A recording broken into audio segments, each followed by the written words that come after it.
Grant being looked at by the UMass Naval Academy. That would be a big deal. At least he wouldn't have to change his helmet at all. They still wear the same color. So we've got a split back formation, 2 receivers right. The aforementioned Tommy Smith, we'll talk more about him later. Reggie Curry took over for Tommy Smith at quarterback and has done very well. Kept the position. Takes the ball.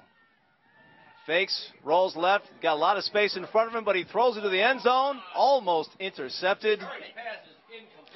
And that is a bad play, right? You cannot throw that football. That was into 3 DBs right there, throwing it across his body, and he practically threw that right to the defender. And he had a lot of open space. I mean, he could have actually gained positive yardage, if not scored. And as we go along, we watch Reggie Curry. Kind of, you can label him a bit as a game manager. They want to kind of open him up a little bit. Only averages 3 completions per game through the first 4. And that maybe is why you see they're kind of limiting his throws early on in the year as they get him going a little bit long. And Reggie Curry, one thing about him as well is he does not throw with the laces. He throws with the back of the football, the southpaw, an awkward way of throwing it. Which is very counterintuitive. All right, here's the snap in the shotgun. Curry rolling out left again, pointing at someone, hoping to get a block. Gets down to about the 2-yard line, does Reggie Curry. I don't know if the person he pointed to made the block, but he got positive yardage, but there's a flag on the field. And that's going to be on the Comets.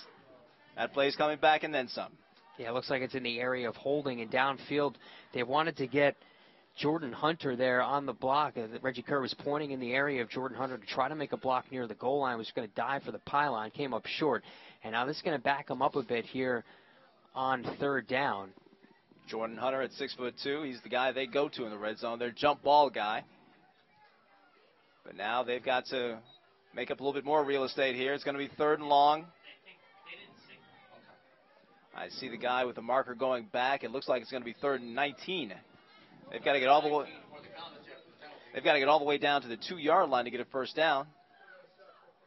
Hackensack coming out in a 4-wide formation. Coach Benji Wimberly said he would go more 4 wides, even though he's a running team, because he thinks his team has a size disadvantage against Eastside. Straight drop back, throwing toward the end zone, overthrown and intercepted. Intercepted, rushing back to the 15-yard line. That's Ramir Tan Davis. Had an interception last week against Fairlawn in a 44-8 win. He gets another one right now, and that's going to be Eastside ball. A break they needed. And Curry got away with that one pass earlier on in the red zone. That one, he overthrew it, sailed right to the free safety, Ramir Tan Davis, making the play. Threw it right to him. A couple bad throws on that drive. They wanted to open him up a little bit, and not a great start for Reggie Curry, and that is the turnover that Eastside needed out of the turnover of their own. So let's see if Eastside can take advantage now. They come out in their run-and-shoot offense, 4 wides, and they will run this whether it's 3rd and 19 or 1st and goal on the 1. This is their offense. Shotgun formation. Taj Upshaw taking it. Takes to the motion man, gives to the up man. Gets positive yardage. That is Curtis Addison, busting through the pile, getting up to about the 19-yard line. And Curtis Addison, they consider him a bit of a super back, and what that is a back that will not only line up in the backfield, line up at fullback, and in that slot, does so many things, and that's what Curtis Addison provides for this offense, that versatility. I take that back. He's up to the 23-yard line, actually. That's 2nd and short. As the band plays on, shotgun formation. Motion man comes toward you. The give again is to the up man, Addison, and nothing doing that time. That's going to be Winston Solomon, 6'2", 200 junior.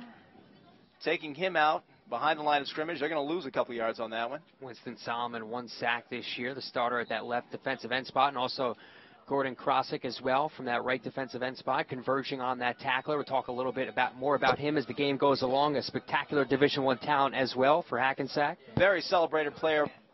Not talking out of school when I say he might be the most celebrated, might be the best player on the field today. So we've got 3rd down here. Now it's 3rd down and 5. Shotgun formation as per usual. Taj Upshaw calling out signals. It's like about a 4-man rush. They try to slant pattern. Broken up pretty easily. Taylor on the defense. Reg Taylor. And that will make 4th down. And that will bring in the punt team.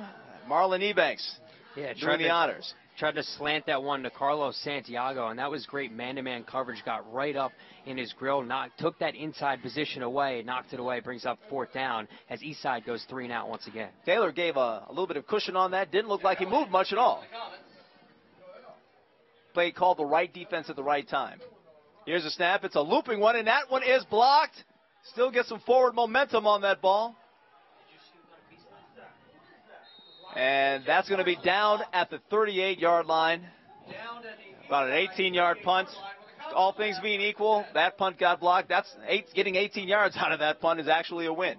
Yeah, absolutely. And just some positive roll there is what you need. And it looked like possibly Justin Marin got a tip of that football, but there's about 3 Comets barreling down on the punter there on that play. And again, great field position starting on their own side, or on the East Side's side of the 50-yard line once again. A complete breakdown in the blocking scheme up front. There was just really no time for the punter to get that off, and yet again, he managed to get off an 18-yarder. So now, Hackensack takes over, shotgun formation. The fake, they give to Marin again. Marin's off the right side, good yardage. Up to the 32-yard line. We have a flag on the play. And once again, in the area of holding, Hackensack continuing to shoot themselves in the foot. There's a nice chunk there on 1st down of about 6 or 7 yards. But and that indeed is the call. It is holding. They'll be marching back. Second holding call here in the first quarter. And that wipes out an 8-yard gain by Justin Marin. I mean, certainly Hackensack makes their bread and butter on the ground. And certainly they've averaged about 194 yards on the ground so far this season. You figure that they don't shoot themselves in the foot, they might have an advantage there in that running game. Absolutely, and they have 2 backs who can do it so well. A veteran offensive line up front. That's their bread and butter. That's what they're going to do. And you saw the rough start that Curry had throwing the football. So you don't have bad field position like 1st and 20s. You want to continue to run the football. Maybe sometime in this drive. Kyle, it's just weird that they move that ball back a little further than they should have. That went all the way back to the 49-yard line. There's the give. Short gain there by Hackensack. Yeah, they'll say the foul occurred at the line of scrimmage, although the flag was about 6 yards downfield. So usually it's a spot foul. It would be about a 1st and 14, or 1st and 16 around. But in this case, they move it all the way back to a 1st and 20. Justin Marin coming in for the big fella, 6'3", 235, Asante Dyer. When it's 3rd and short, that's the man to give it to. But right now, this is 2nd and 17. Got an I formation in the backfield, 2 receivers left. The give is to Marin. He's got a little bit of room, but he is taken care of quickly there by Curtis Addison, getting the start. And Ahmad Clark also in there on the play. And it looked like he might have had some space. Ahmad Clark, that's your classic shoe top tackle right there. Might have had some room there into the 2nd level to make something happen. And now with 3rd and long, I'd fully expect them to go with a draw here, kind of concede here on 3rd down. Now, not necessarily if they get enough yardage. I don't think they're going to punt. I think this is 2-down territory here, even with a 3rd and 15. Got a run and shoot look here for Hackensack. 2 receivers on each side. High snap taken in there by Curry. And he's going deep. Nice spiral, but it's near no one. That's an interception. Excellent interception by Tan Davis, his 2nd interception of the day. And that one, he certainly reached out for that one and pulled it in and managed to get his foot in bounds. Excellent play by Tan Davis. And that's a 2nd interception for Curry. But if you look at it this way, if you take the positive, that's as good as a punt. You pin him down inside the 5, you put him at the 4, and now Eastside has to go the length of the field, and they've shown they really can't get any continuity going early on offensively here in the first quarter. And Kyle, the real bugaboo about that is that the East Side Ghosts, they really gave up 2 sacks on their first series. They were really having some issues there on the offensive line. Now you're down in your own zen. You certainly, if you're East Side, hope you've worked out those offensive line issues by now, because a defensive line breach this time will be disastrous. So 1st and 10 from the 4, their own 4. Taj Upshaw takes the ball, the give. Addison, and he's in the end zone for a safety. And that was the worst case scenario. Well, the worst case scenario would have been a touchdown given up by Eastside, but they give up 2 points here. Addison tackled in the end zone. And that's the play that I expected them to run, was the draw to Addison. They tried to give him some breathing room from their own goal line, but it looked like it might have been Simmons there in the end zone, and he had absolutely nowhere to go. And the struggles for this East Side offensive line really continue, especially deep in their own end. And that play took a little long to develop in the end zone. When you think he had to take he took a jab step one way, then took a jab step another way. A little indecision in on the end give zone to Curtis Addison, absolutely, and especially with this front seven. This is Hackensack. You could probably label as the best defense in the Big North. Exactly. So, I mean, if you're going to have little indecisive plays, especially against this defensive line, you're going to expect negative plays to happen. You certainly wanted to get all your momentum going forward there, and that's not something that happened right away for Eastside. They pay the price. They are down now. Eastside is down to Hackensack 5-0 here with 53 seconds left here at Tom Delatorre Field at Hackensack High School, home of the Comets. You're listening to NJ.ORG. You're watching us on our YouTube channel. Check us out on our Facebook page, NJ.ORG Varsity. You can keep up with New Jersey high school sports on our Twitter page, NJ.ORG Varsity. So even when Eastside has had something positive happen, you have the interception in the end zone, you go 3 and out. You get the interception inside your own 5, you get a safety. So even when they're getting positive momentum changing plays on defense, they can't stir anything up on offense, and that's going to have to change. A very odd score, 5-0 early on, a 2-run homer there from the Comets. It is baseball season. We're in the playoffs, and a very exciting playoff season it's been so far. You've got to say from the standpoint of Eastside, yes, you've had a couple of disasters here, but the score is only 5-0. Absolutely. One touchdown and you're ahead, so could have been worse. Now the punt off, if you will. Marlon Ebanks sends it. Looks like there was a fair catch. Looks like there was confusion there between the two men in back, but Elliott got the fair catch and caught it on about the 45-yard line, where it will be 1st and 10 for Hackensack. And that was almost a disaster. It was Chad Elliott and Josh DuBose there almost ran into each other, and Elliott clearly called for the fair catch, but DuBose continuing to back up, thought maybe I'm going to make a play on the football, almost barreling into his teammate, causing another chaotic situation for Hackensack early on. Crisis avoided there, though. 1st and 10 for Hackensack. The Comets have the ball up 5-0 here in the first quarter. 53 seconds left. Split backfield. Receivers on each side for Curry. Curry grabs the ball, gives to the deep man, Asante Dyer. He gets positive yardage up to just before midfield, about the 49-yard line. He is a load out there, isn't he? Absolutely, and he's a wide presence there from that running back. You want to run him in between the tackles. Again, a good defensive front for Eastside, led from that left defensive end spot from Tavon Grant, and you run it to the left side of your offense. Keep it away from Grant, who's on the opposite side. You got to say the defense for Eastside hasn't played badly so far. I formation, give to the deep man. That's Marin to the outside. He's got some room. Gets all the way down to the 35, and there's a late flag. Tommy Smith did not look happy about that flag. It might be on Hackensack. And another holding call. That's going to be the third one on Hackensack already. I don't know who they called that on, but again, Tommy Smith got up and looked like he was very unhappy about that call. It might have been on him. It looked like it was in the area of Tommy Smith. The flag was thrown right in his direction. The coaches are talking to him right now. He had both hands on his helmet, so you take all those scenarios into account. I'd have to think Tommy Smith might be the guilty party. I say Sherlock Holmes couldn't have broken that one down any better. I think we got to the bottom of it.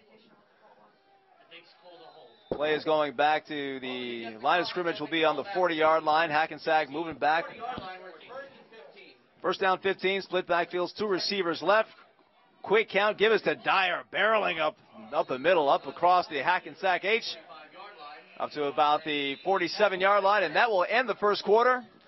Hackensack Comets 5, and you've got the Eastside Ghost nothing here after 1 quarter of play here at Hackensack High School. Again, could have been a lot worse for Eastside, but if they don't get it together, it's going to be a lot worse. I think it's safe to say. And Eastside, for early on, it's been that bend but don't break mentality. You had that turnover early on. Armin Kelly fumbled on that jet sweep. You had the interception, but you've had terrible field position. Eastside, you've had to go the long field. Hackensack, in the other case, they've had to go the short field. They should be up probably by a couple scores, but Eastside bending but not breaking deep in their own end. And now what Hackensack is doing, they want to continue to pound the football. Pound it between the tackles. I think Justin Marin has had a great start in his first quarter. Justin Dyer, that last carry, barreling off tacklers as well. So they have a nice mix there on offense. And what that's going to set up is that play action pass, because Curry doesn't want to drop back into 7-man coverages. He wants to drop back into that 4-5 secondary look where he's going to have an open man. So you set up that run attack to where you have wide receivers wide open downfield, so Curry doesn't have to fit it into that tight window. It's interesting. Multiple receiver looks really are not Hackensack's bread and butter. Coach Benji Wimberly told me before the game that he feels he has a size disadvantage to east side, and that he was going to go more multiple receiver looks. We have 4 receivers on this play and a shotgun. Motion man comes. They give to the deep man. Marin's got some room. Jukes a man, but can't get quite past him. Gets up across midfield. Gets down to the 48. And that's a missed tackle there by Sean Seabrooks in the backfield. Probably could have had him at the line of scrimmage, but Marin has run the ball pretty much downhill so far in this ball game, running very effectively, breaking arm tackles, getting to that second level. A nice chunk there on 3rd down, which brings up a 4th and short, and decision time looks like they're going to go for it. It does indeed. They brought in some big boys. That's going to be 4th down and 4. Full house backfield with the big fella. Dyer in the middle. The give is to Dyer straight up the middle. He's got a lane, and that was too easy. Down to the 40-yard line. Hackensack's got the ball, and they're in business. Way too easy. Before Dyer was contacted, he already had about an 8-yard gain. Right behind Dylan Thice in that left side of that offensive line. Great push. And that's funny you say that. When I talked to Coach Wimberly before the game, he said if there's a short yardage situation, left is where they were going. That's where they have the trust on the ground game. They give us to Dyer once again over the right-hand side that time. Good yardage again, 5 yards up to the 35, or down to the 35-yard line. And it doesn't seem like they have any remedy, as Hackensack is now going no huddle for this run attack. Trying to change the tempo a bit. Staying with that full house backfield look. They give the up man Dyer. And he's just alone, taking off chunks of yards, 5 yards. That's his 3rd straight 5-yard gain. And what this no-huddle offense is doing for the most part is not allowing Eastside to substitute. So you have guys that are staying out for long periods of time, and they're able to run downhill on this team. It's going to be third down and very short. Nope, they changed the marker. It's going to be 1st down. I thought at least you'd probably get a measurement out of that, as the sticks didn't seem like it was a 1st down, but they'll just move it ahead. Doesn't look like we're getting a measurement. Full house backfield look once again. Now we've got whistles. Maybe something's afoot. Timeout. Timeout. And that's going to be called by Eastside.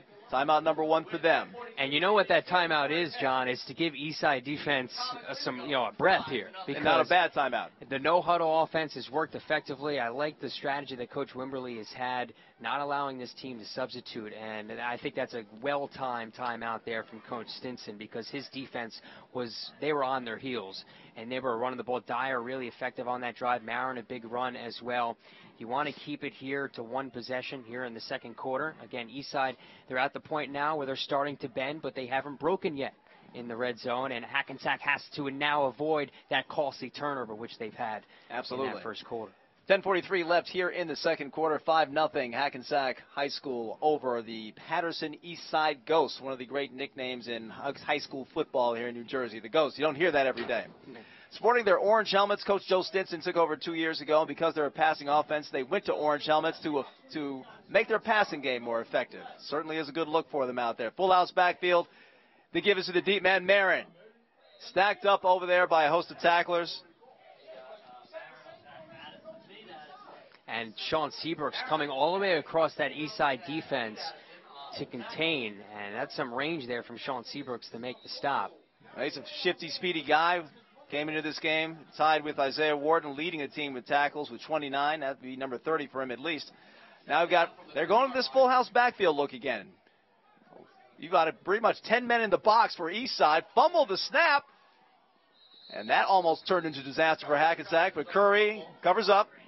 And, John, there's that formula again, almost that costly turnover for Hackensack once again, but Curry able to hop on top of it. And what that full house backfield does, it's able to disguise so much because you can counter back with Dyer. You can come in. The defense doesn't really know. Is Marin, is Dyer going to get the football? Who are they going to counter back with? So I kind of like that full house look, really keeping Eastside confused about who's going to get the football. I'm really surprised they don't use the full house look more on the goal line in the NFL. I mean, they seem like in the NFL, they seem to go I formation and just go straight at other teams, daring them to stop them. The extra tight end look or possibly the extra offensive lineman rather than the fullback, extra fullback in the backfield. The back. full house look allows deception, and it's tried and true. It's a tried and true formula. So now they went for it closer to midfield earlier on. This is going to be 2-down territory as the referees talk to Coach Joe Stinson across the way for Eastside.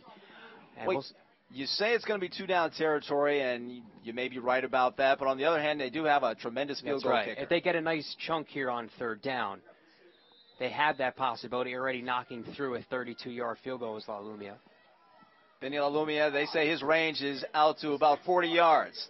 Here's a snap in the shotgun. They're throwing. Curry looking. Now he's going to tuck it and run, and he is dropped at the 35-yard line. Lost 2 on that one. That's going to be 4th down. Now what do they do? Looks like they're going. And Curry really nowhere to go with the football. Eastside dropping back into zone coverage. Had a nickel package there on 3rd down. It's going to bring up a 4th and long. Now, there is that decision. Do you punt, pooch punt, and try to pin him deep? You've seen Eastside trying to go the long field. Really hasn't been a successful route so far. You don't want to give them the good field position early on. Exactly. I think, personally, I would pooch punt the football, try to pin them deep inside their own 10 because they look really rattled, especially this Hackensack defense has been getting off the football very well in that first quarter. And I would pooch punt and try to pin them deep inside the 10. That's just me. So far, pinning Eastside back deep in their own zone has been a good offensive play for Hackensack. So, yeah, that might be a way to go. Certainly, again, La Lumia, I mean, he's got range. I mean, that guy can kick. That guy can certainly make a field goal from about 40 yards, perhaps more. A guy who's getting some looks from some college programs out there. So it's a nice problem to have. You take a look at Eastside's defense so far. Eastside, when I talked to Coach Stinson last night, he said, my offense is such a risk-taking offense. I don't want to take any risks on my defense. I want my defense to be conservative. So if you'll notice, there hasn't been a lot of blitzing of linebackers or anything. It's a bend but don't break philosophy. And so far, I'd say they have bent and not really broken as yet. Absolutely, and they haven't had many obvious passing situations where they would send blitz packages, rather maybe just trying to stack the box, and they have the ultimate problem right now of just trying to stop the run. But again, that time, a possession that looked like it was moving downfield for Hackensack, but Eastside able to make a big play. And after thinking it over, it looks like Hackensack is going to punt. Vinny La Lumia in punt formation, going to try to pin Eastside deep. And there he goes, and that was a definite pooch. Headed toward the end zone, and it goes out of bounds. No, it doesn't quite go out of bounds. But it is down on the 3-yard line, and mission accomplished. Absolutely. That's your classic coffin corner punt right there inside the 5. This is the second time that Eastside's going to start at their own 4-yard line. And we saw last time resulting in a safety. Did not end well last time. You're going to have to get rid of the football very quick if you're Taj Upshaw, whether it's a quick hitch to the outside. We saw that draw didn't work. I think they'll probably go back to the well one more time, try to get Marlon Ebanks or Curtis Addison to get out of a draw play, probably try to get him out across their own 10-yard line, give him some breathing space.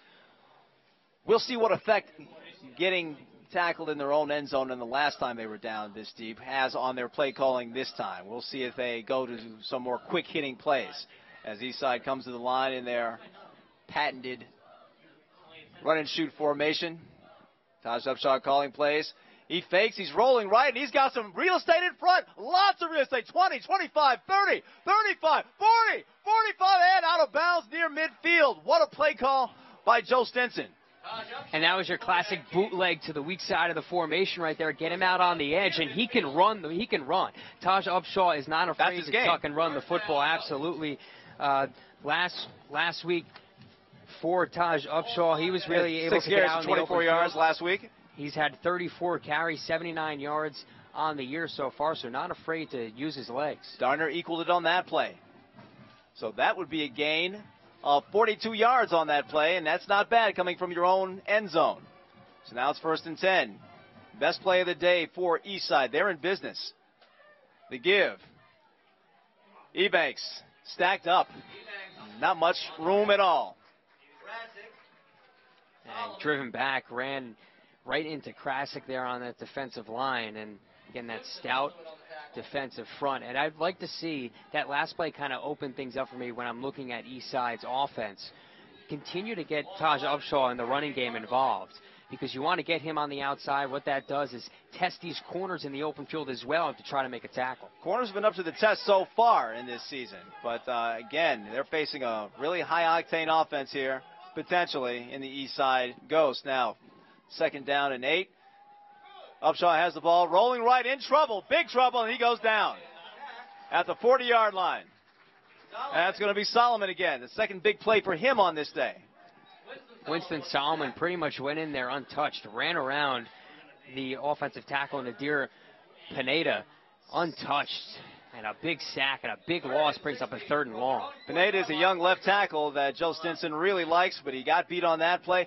Winston Solomon talking to Coach Wimberly. I mean, Winston Solomon's a guy, 6'2", 200 pounds.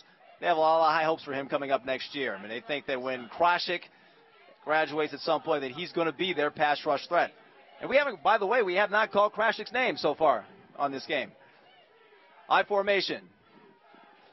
3rd down and long. Upshaw throwing it deep. Up for grabs, really. And that one's incomplete. That was intended for Seabrooks. And we've seen some bad throws from either quarterback. That was a jump ball to Seabrooks, but he kind of just threw that one up there off his back foot and back over the middle of the field. Right. Those are two things that you cannot do, because those are usually turn into turnovers. But that time, luckily, we only 4th down and forced a punt. Well, especially, it doesn't look like Upshaw has the arm strength, particularly to make that throw. It's all he could do to really get enough momentum on that ball and even get it down that far. Punt formation now. Marlon Ebanks back for Eastside. Looks like they've got some substitution confusion. Player ran on, then ran back off. Here's a snap. It's a difficult snap, end over end, but he got the punt off through a host of Hackensack rushers. And that ball is down there at the 31-yard line of Hackensack. Boy, Marlon Ebanks is living under a lucky star. He keeps on getting rushed, and somehow he keeps on getting the punts out of there against all odds. And to be nice, that looked ugly. The punt snap and the catch there from Ebanks, the initial bobble, very, very lucky. Should be counting his lucky stars. That was not blocked. Able to get the punt away. But still decent field position for Hackensack, who I expect to pound the football here under 7 minutes to go in the 2nd quarter. We'll give it up to Ebanks. Since he's done it twice under those difficult conditions, maybe it's his outstanding skill. Somehow finding those punting lanes when there don't seem to be any. 1st and 10 for Hackensack on their own 32-yard line. Fake kept left by Curry. Curry picking his way through the line, and he is down. 35, possibly the 36. And last week for Curry, 3 rushes for 15 yards. Really a part of his game that you really don't see Curry use enough, and that's his legs, as he looks like he might be a bit hobbled after the play. It was kind of holding his leg. Doesn't seem like it's anything serious as he stays out on the field. So we called back in high school the itchy owie. He's got an itchy owie, but it looks like he'll be okay. I checked that left hand. It looks like that's what he's kind of holding a little bit. 4 receivers in there. Gives to the deep man, Marin, picking his way through, finds a little lane, gets up to the 40-yard line. So now 3rd down and about 3 coming up for Hackensack. You know what I do? I go in a full house look, hand the ball off to Dyer, and let him pick up 5 or 6 yards. That's an important man for Eastside. That's Curtis Addison. Their starting tailback, senior, 5'10", 195. And he is rolling on the ground. Looks like it's medical staff coming to look at him. Possibly. Right now we're at 6:02 here in the 2nd quarter here at Tom Delatorre Field. 5-0 Hackensack leading over Paterson Eastside here in this midway point game for both of these teams here in this 2014 season. An important game for both teams for different reasons. We'll go into that a little bit as the medical staff attends to Addison. It looks like he's getting up. Looks like a left leg injury, possibly. A little bit of a limp. And again, starting running back for Eastside, that's a big loss. And a lot of these players have to play both ways here in high school. Well, especially for Eastside. I mean, I was talking to Coach Stinson. Stinson was telling me that, I mean, they're a Group 5 team in name only because, I mean, a lot of the Group 5 teams have 60-some-odd kids that come out for the team. I mean, they've got to make do with about 45, 50 if they're really lucky. A lot of their kids play both ways, and of course an injury to someone who plays two ways for a school like Eastside certainly really hurts. And this is a young team to begin with, so you bring somebody off the bench who's probably even more younger and inexperienced than Curtis Addison to now play that outside linebacker spot. Hackensack rushes up to the line. They give to the deep man. And that is Asante Dyer, once again just chewing up yards, so pounding his way down to the 44. I'll toot my own horn here for a second. They Toot go away. full house backfield. Hand it off to Dyer, picks up 5 yards, and a first down seems to be the remedy for Hackensack. Giving the ball to Asante Dyer on third down seems like a winning play every day of the week. Has been so far for Hackensack as they go 1st and 10. 44-yard line, their own 44. They give to the deep man, Marin, making his way to the outside, cuts it up, and he's got some real estate. Gets almost up to the, or down to the east side 45. I think he'll be stopped at the 46 when it's all said and done. But and you saw... Now they're spotting it back. They're spotting it back on the 47-yard line. That'll make it 2nd and 1. And you saw in those last 2 plays the difference between Dyer and Marin. Marin looks right away to get on the outside, try to get to the perimeter, while Dyer is not scared to run it between the tackles. I'm not sure Dyer has the speed to get to the perimeter. As I say that, he breaks loose. People trying to tackle him. They can't do it until he gets down to the 25-yard line. This is a true thunder and lightning combination. Dyer's not going to wow you with his outstanding speed, but he just is a powerful man in there. Definitely difficult to take down. The safety's having trouble bringing him down, but this is a spot where Hackensack has struggled to finish drives. About a 22-yard gain there for Dyer, and he'll get the ball again, going over the right side. Got lots of running room. Heading toward the end zone, gets brought down short at the 5-yard line. 21 more yards for Dyer. Dyer just absolutely ripping it right now. The Eastside defense does not have a remedy for him, and they'll continue to go no huddle here. Hackensack showing no mercy. Eastside D. Absolutely. Coming right at it, not giving Eastside a chance to recuperate. The give again to Dyer, pounding into the end zone, and he's got it for the touchdown. That was a drive of attrition. Pound away with Dyer, and Dyer did most of the heavy lifting on that drive.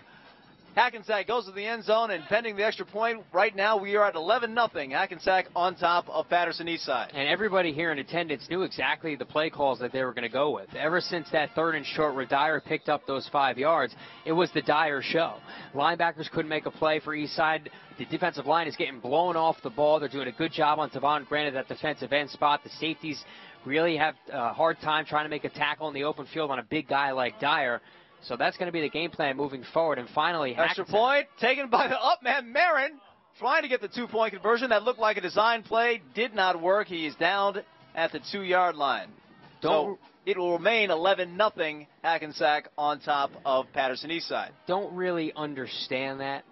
I mean, that's a tough play to try to convert. You have Marin trying to run into a crowd to pick it up as the holder. You just take the 12-0 lead at that point. You get the touchdown, you have something good going, then all of a sudden, you leave a point out there. Instead, you try to go for 2. I don't know if I agree with that. There's a certain school of thought that says don't go for 2 until you absolutely need it. And there's a certain school of thought maybe that the other team is that Hackensack is following right now, that really kick them while they're down. And certainly the momentum seems to be on Hackensack's side. And perhaps they felt like that would be a chance to catch them napping. So a small win out of that whole scenario for Paterson Eastside. They're able to fend off the 2-point try, but still, it's an 11-0 game. And you've got to wonder, when Hackensack gets the ball again, you wonder if they're going to run any other play but Asante Dyer up the middle. There really is no reason to, John. I mean, they haven't shown that they can stop him. They haven't shown that they can stop Justin Marin. The one question mark for Hackensack is, could they finish drives? And they've shown this time they can. That's right. They did not shoot themselves in the foot that time. There's the kick. It's a short one taken at the 18. Going on the right side, and he had a lane there for a moment until he was brought down. That was Yasim Sheffield. That's Sheffield, who's the starting wide out, almost had a 100-yard game receiving last week. And there's 2 guys in this Eastside offense that haven't really gotten involved, and that's Sheffield, like you mentioned, Isaiah Wharton as well, who's coming off a 105-yard on 3 catches last week, That's off right. 3 catches. So this is an Eastside offense that really found their way in the passing game now, albeit it was against a struggling opponent in Fairlawn. Exactly. But they haven't really tried to power the ball downfield besides that one throw that was almost picked off over the middle. So Eastside will come back to the line, trying to get something going. Down 11-0 here on NJ.ORG's coverage. Hackensack versus Paterson Eastside. Substitution issues going on. They've got it sorted out. Sheffield split out. 3 receivers to the left side this time. Upshaw takes it, looking. Now he puts it down and he runs. When in doubt, get out, and he got out and got good yardage. Up to, looks like about the 43, possibly the 44. Going to be second and short. That's just what Eastside needed. And Upshaw slid up in the pocket right into the face of the blitz. They had a 5-man rush up the middle, and Upshaw able to skirt through and find some positive yardage. And he's very decisive on that run, too. So now, again, looks like we've got second and 3 at the 43-yard line. A little sort of a pistol look here. The give is to the up back. Marlon Ebanks, and Ebanks not finding much running room in there. If you'll notice, the starting running back, Curtis Addison, not in the game right now. It's the backup, Marlon Ebanks. We remember he was hurt a few plays back. Injured there on defense, and Ebanks almost fumbled that football. That ball almost came out. He was hanging on to the football against his hip and just able was to repossess it under his shoulder. And it brings up a 3rd and short here. We'll see what they try to do. Possibly a screen pass here to Ebanks to try to get him out in the open field, or maybe Upshaw. That's the really only success that the Eastside's had on offense is getting Upshaw to run with the football. They're doing these unbalanced field looks now. They're starting to put 3 receivers on the right side. They throw it over there. They'll pass. I think you called it. They were going to throw the ball to Ebanks. There's a penalty on the play, and it looks like that's going to be against Hackensack. And that's the big fella, Goran Krashik. And that's your classic roughing the passer right there. Upshaw got rid of the football, sailed it in the flat to Ebanks, but a late hit from Krosick, and that is a tough penalty, 15 yards and an automatic first down. And finally, Eastside getting on the Hackensack side of the 50-yard line. Hey, that's the first time today. Once again, you've got Hackensack bailing out Paterson Eastside. I mean, if not for some really untimely penalties, I mean, this game could be a lot worse. Absolutely. In Hackensack's favor. Eastside has to take advantage. They have to try to string a few plays together. I believe they've taken Krosick out. Let him think about the error of his ways on that play. I'm sure he'll be back in soon. 2 receivers now, even look. Man in motion, coming left. The fake, Upshaw drops straight back, going deep, has a man, overshot him. That was Seabrooks. Seabrooks had a step or 2 on the defensive back, but for a guy who's not known for his arm strength, he put a little too much arm strength on there, did Taj Upshaw, and that ball is incomplete. And Seabrooks beat Chad Elliott. Chad Elliott trying to go stride for stride there with Seabrooks and flat out beat him down the seam. And that's where the safety help's going to have to come in. Tommy Smith's going to have to come over and make a play. And that's a missed opportunity. Upshaw just overshooting him just a bit. You got to remember, Tommy Smith coming off of injury right now, so he might be a tad rusty back there in the backfield in terms of remembering exactly where he's supposed to be. That might be something that the Paterson Eastside Ghosts could exploit. So you've got run and shoot look here, 2nd and 10. Shotgun formation to give. Ebanks up. He had a little lane. He's dragging tacklers with him. And a fumble. And that ball's going to be recovered by my eyesight. It looks like Hackensack's got it. Wait for the official call. Ebanks almost fumbled that ball, and he does fumble this one, and it is Hackensack's ball. And that has got to be crushing for Paterson Eastside. They had a little something going here, but it's all for naught. Just think, you go back to that last play. Probably should have been a touchdown to Seabrooks. Next play, Ebanks fumbles. Ebanks probably should have fumbled a few plays earlier, too. Got lucky, and that time not so lucky. And another turnover forced by Hackensack this year, a defensive unit that really likes to claw after the football. And now you're really missing Curtis Addison if you're Eastside, usually sure-handed running the football. The injury to Curtis Addison, very immediately, but look, like he's in on defense right now, and he's calling timeout. Actually, is Curtis Addison, and he's going to come over to the sidelines. And I don't know what he saw out there. Maybe he saw not enough men on the field, or maybe he saw a formation he didn't like. But they called. Looks like it was possibly a personnel issue from Eastside. Didn't have the right package out there on the field defensively, and they'll talk it over with Coach Stinson.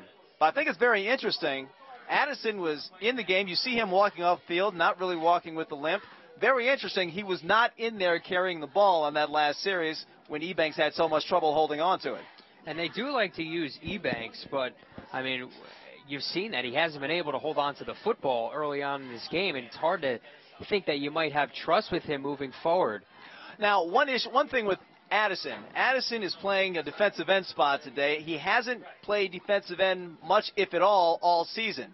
When I talked to the coach before the game, coach told me he was going to have to use Addison a little bit more in this game, and perhaps that came into play. Maybe he was trying to give him a rest on that last offensive series. Here's the give to Marin, finding no room at all on the right-hand side, and Addison was in on the play.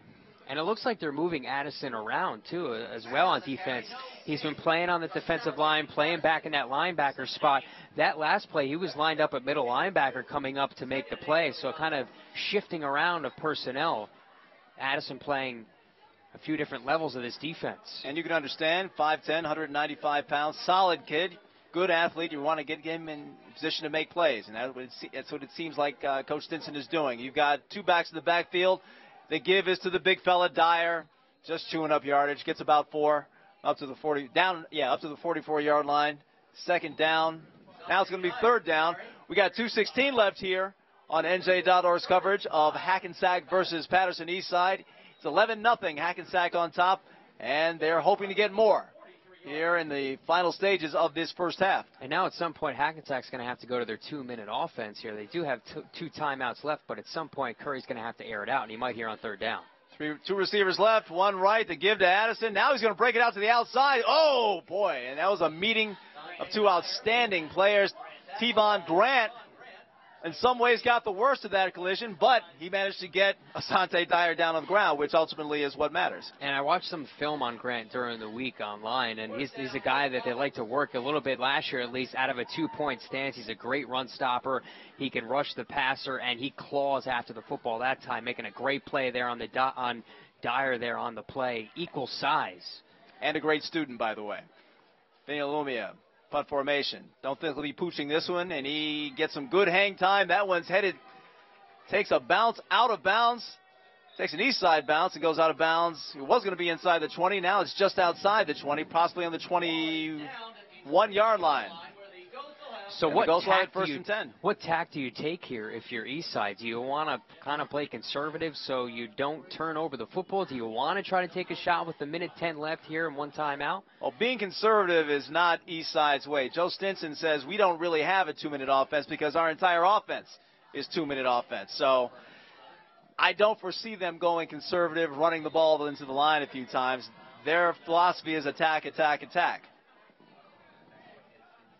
Mouse Davis, somewhere, the grandfather of the run and shoot, would be proud. And it looks like Hackensack has a dime package. 6 defensive backs here on first down. That's smart. 1:10 left here. Eastside promises to be throwing, and they give to Addison straight up the middle. Just as I said, they were going to be aggressive, and they get up to the 26-yard line. That'll be a gain of 4. So Hackensack fully expecting them to try to air it out and make an aggressive play here at the end of the half, but it looks like Eastside might be content as they take a while and huddle up to just head into the half. I think the term is lollygagging. They're sort of hanging around that huddle, not in any particular hurry to get out, so they might be trying to take the air out of this ball. 42 seconds left. Long count for Tash Upshaw. He gives the ball again to Addison, has room up the middle, breaks the tackle, gets up to the 39-yard line. Back to the 34, my mistake. Simmons on the tackle. And Simmons is one of those guys who's a part of that impressive defensive line last year. 57 tackles.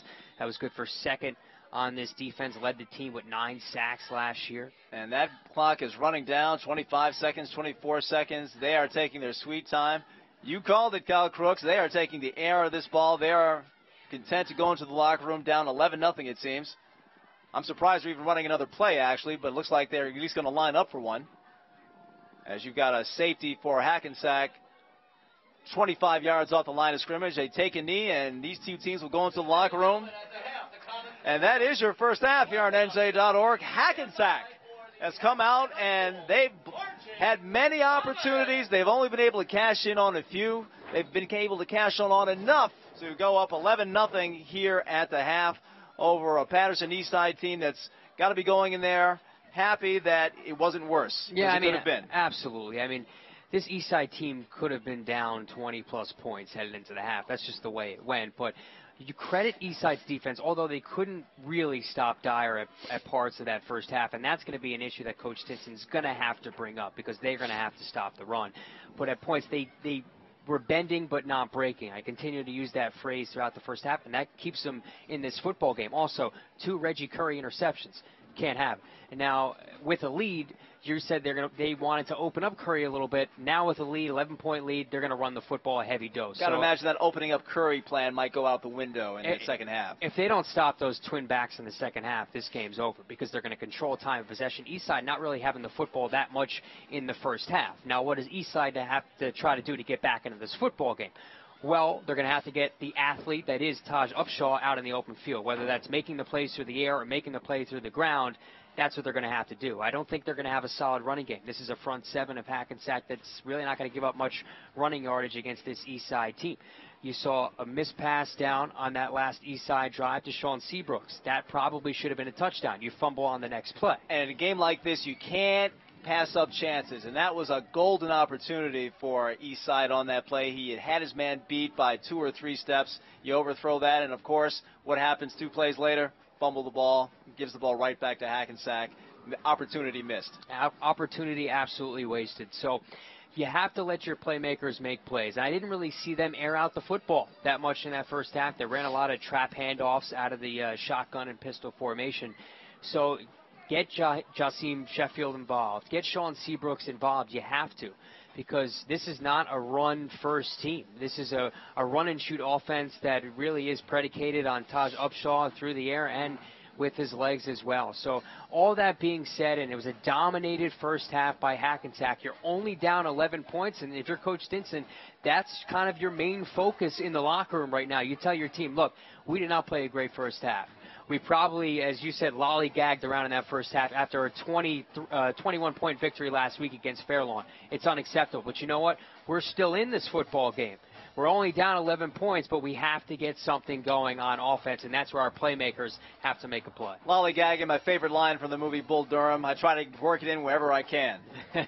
Absolutely. Bull Durham's a great move. Exactly. Wonderful movie. Now, you take a look at what Coach Wimberly has to talk about in this halftime locker room. I mean, yes, he's up 11-0, but certainly, you know, it's probably the best of both worlds for a coach. I mean, certainly you like to be up, but you like to have teaching points. There's so many teaching moments out there.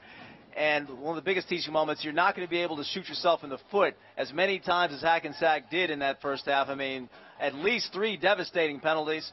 4, if I recall. In fact, 4 really devastating penalties that really helped out Paterson Eastside, and if they eliminate that in the second half, I mean, this game could be over in relatively short order. Well, they had those 3 holding calls, and then they had the roughing the passer there on Goran Krosick, and he came out on the next play. Coach Wimberly let him have it after that penalty, which kept the drive alive, but they were able to make a stop on defense as well. And it looks like pass protection is a problem as well for Eastside, and Upshaw is really not comfortable in the pocket. Winston Solomon had a sack in that first half, was really battling down.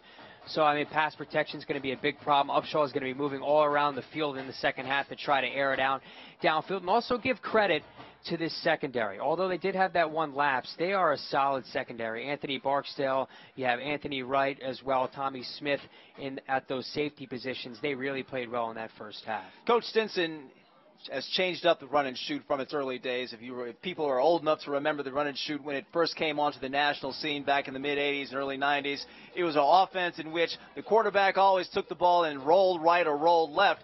In Coach Stinson's estimation, that sort of cuts down the field that you can use. He likes to have his quarterback sort of go straight back and use the entire field, but right now the offensive line isn't really keeping the defensive line out of the quarterback's face. You might have to start rolling him out a little bit more, getting him on the move. I think he's probably a pretty decent passer on the move, and probably just as well as he is in the pocket. That might be something they want to think about in that second half. And you know what, John? Another remedy for that, when you have such a barreling down defensive rush that Hackensack has, is you set up the short passing game, right, the screen game, the slip screens on the outside on the numbers. Get quick passes. Something we haven't seen. quick passes out of Upshaw's hands, so 1, 2-step drops, get the ball out. That's something that, you can implement into the game plan. I don't know if that's something that Coach Stinson really has worked on a lot with his team in practice, those quick passes, but I mean, out of the run-and-shoot offense, you see a lot of slip screens that teams run. The shovel pass to the running back coming underneath, or the flanker coming in motion, something Absolutely. like that. Those are quick passes, quick plays to keep the defense honest. Right. Because they can barrel up these blitz packages, so, flare it out to Marlon Ebanks in the flat. Take advantage of those quick passes. They haven't done that as well. Now, the one time they tried that in the first half, that was an overthrow, but on that play, Warren Krashik roughed the passer and so bailed him out on that play. We haven't talked much about Krashik so far. I mean, this guy certainly is one of the most coveted high school football players in the state of New Jersey.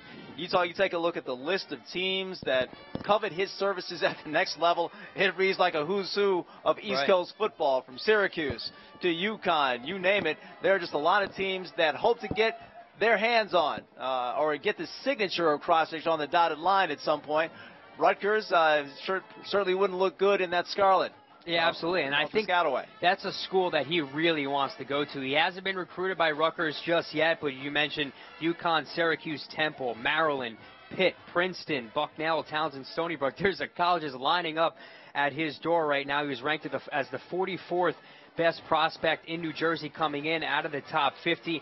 He's kind of labeled as a guy who has a high motor, lunch pail mentality, can get after the quarterback, ranked a lot in all the intangibles of the game, 8 out of 10 in a lot of those categories. So, I mean, he is obviously the big playmaker for this Hackensack defensive line. And beyond being a big playmaker, he's a fantastic student, and from all that you hear about him, he's a tremendous guy. Good story about him. I was talking to Coach Wimberly, and he was telling me that Krashik's best friend on the team is a guy named Matty Luchin, and he's the 12th man, the unofficial 12th man of the team. He's also the team manager. Young man who's got cystic fibrosis, very serious health issues, spends a lot of his time in the hospital getting that taken, trying to manage that as best that he and his family can.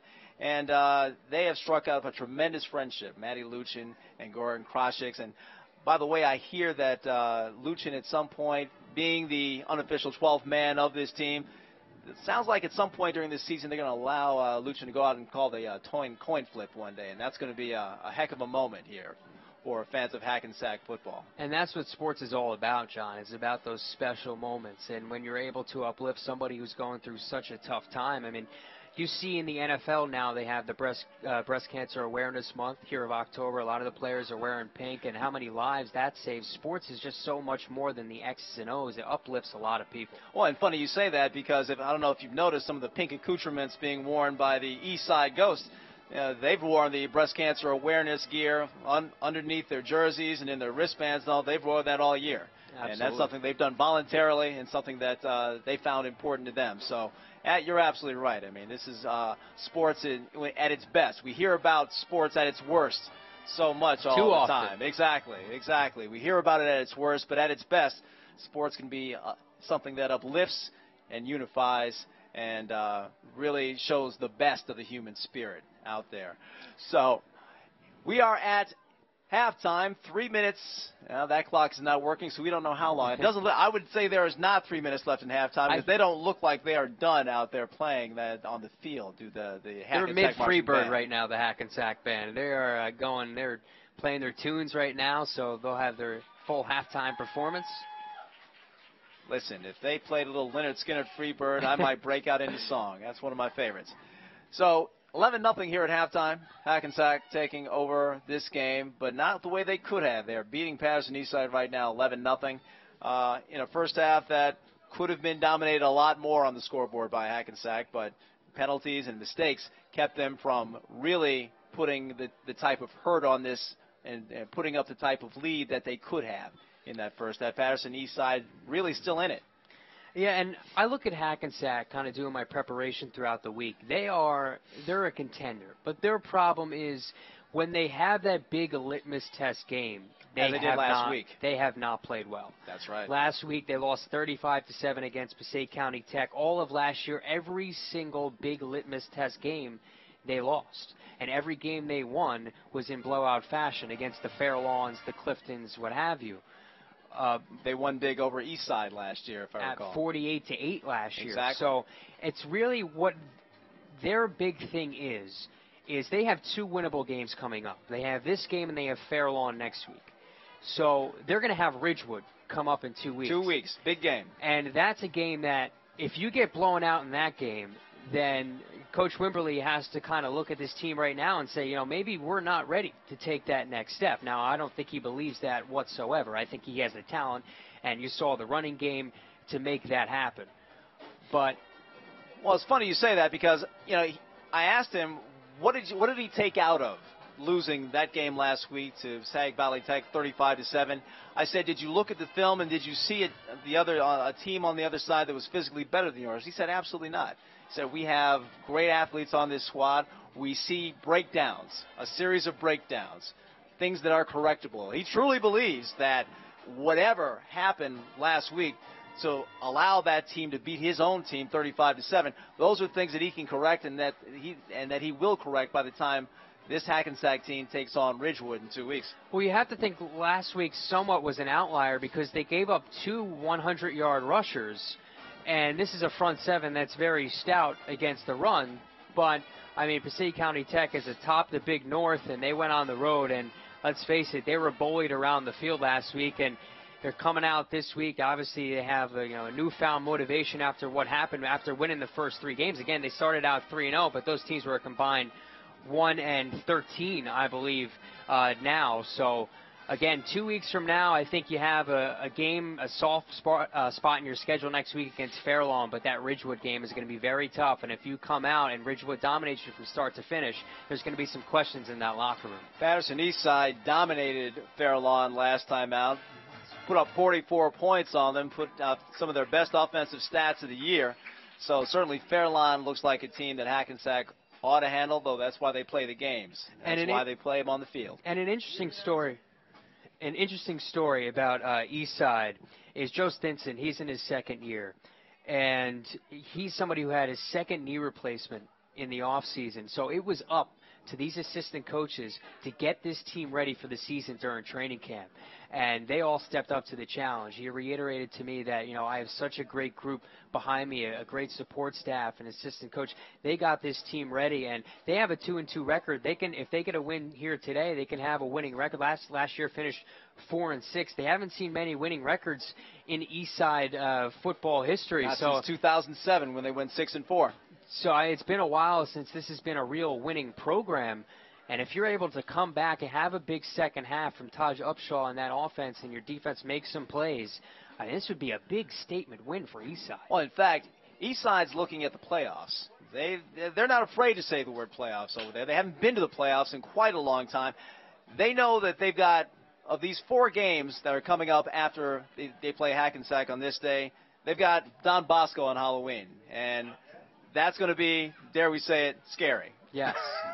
Don Bosco, one of the great teams in the state of New Jersey. But you take a look at the other 3 games, and I'm sure that, you know, the team over there, that Coach Joe Stinson's looking at Passaic Valley, and thinking maybe we can take 1 or 2 of those.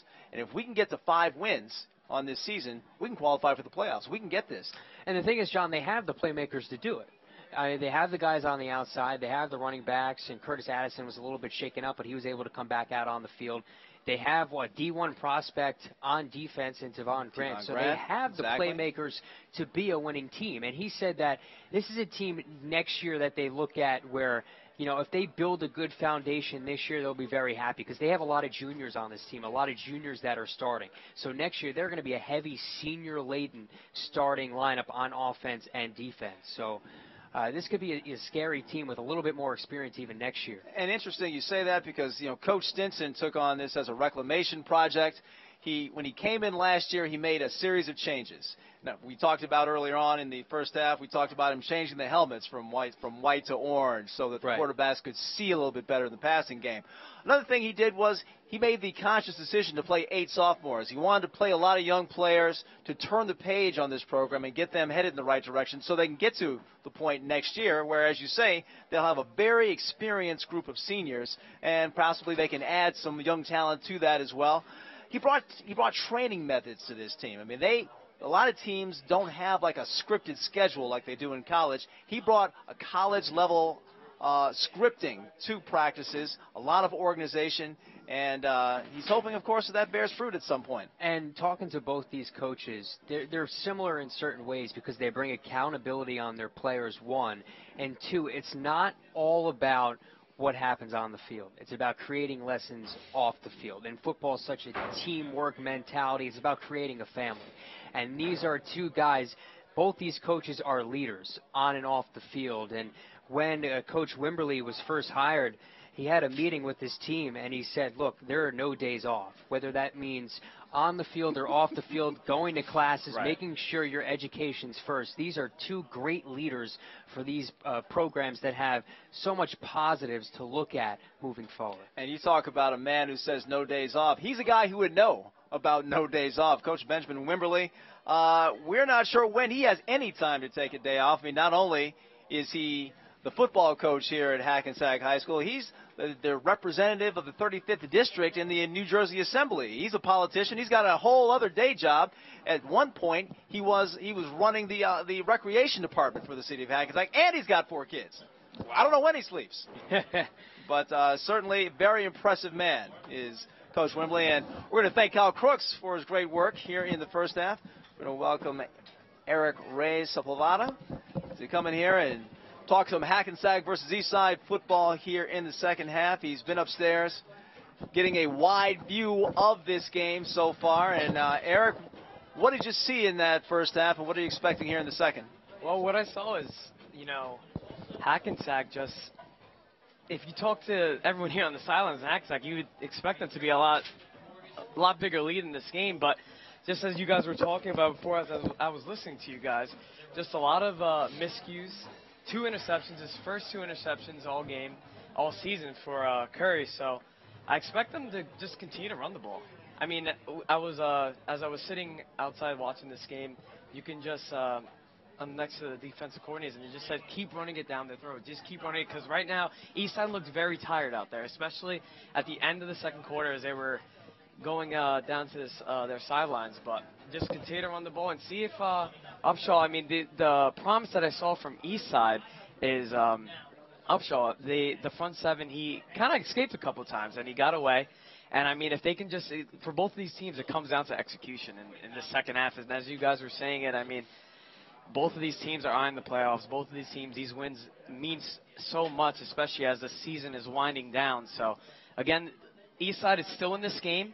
It's only 11-0, and we're going to see if they can just execute. That's why you talk about the playoffs. I mean, there had been quite a long drought for Hackensack in the playoffs. They hadn't made it for they had 7 straight losing seasons until, last year they made the playoffs for the 2nd straight year. So they've had 2 straight years in the playoffs. Now, granted, they got there and they lost, I believe, 40-8 to Passaic Valley Tech, the same team that took care of them last week, 35-7. So obviously there's work to do there to get past teams like Passaic Valley Tech. But this is certainly a program on the upswing, as you can imagine, with a coach like Benjamin Wimberly, a guy who has been a part of state championships at this level, a guy who certainly knows what he's doing.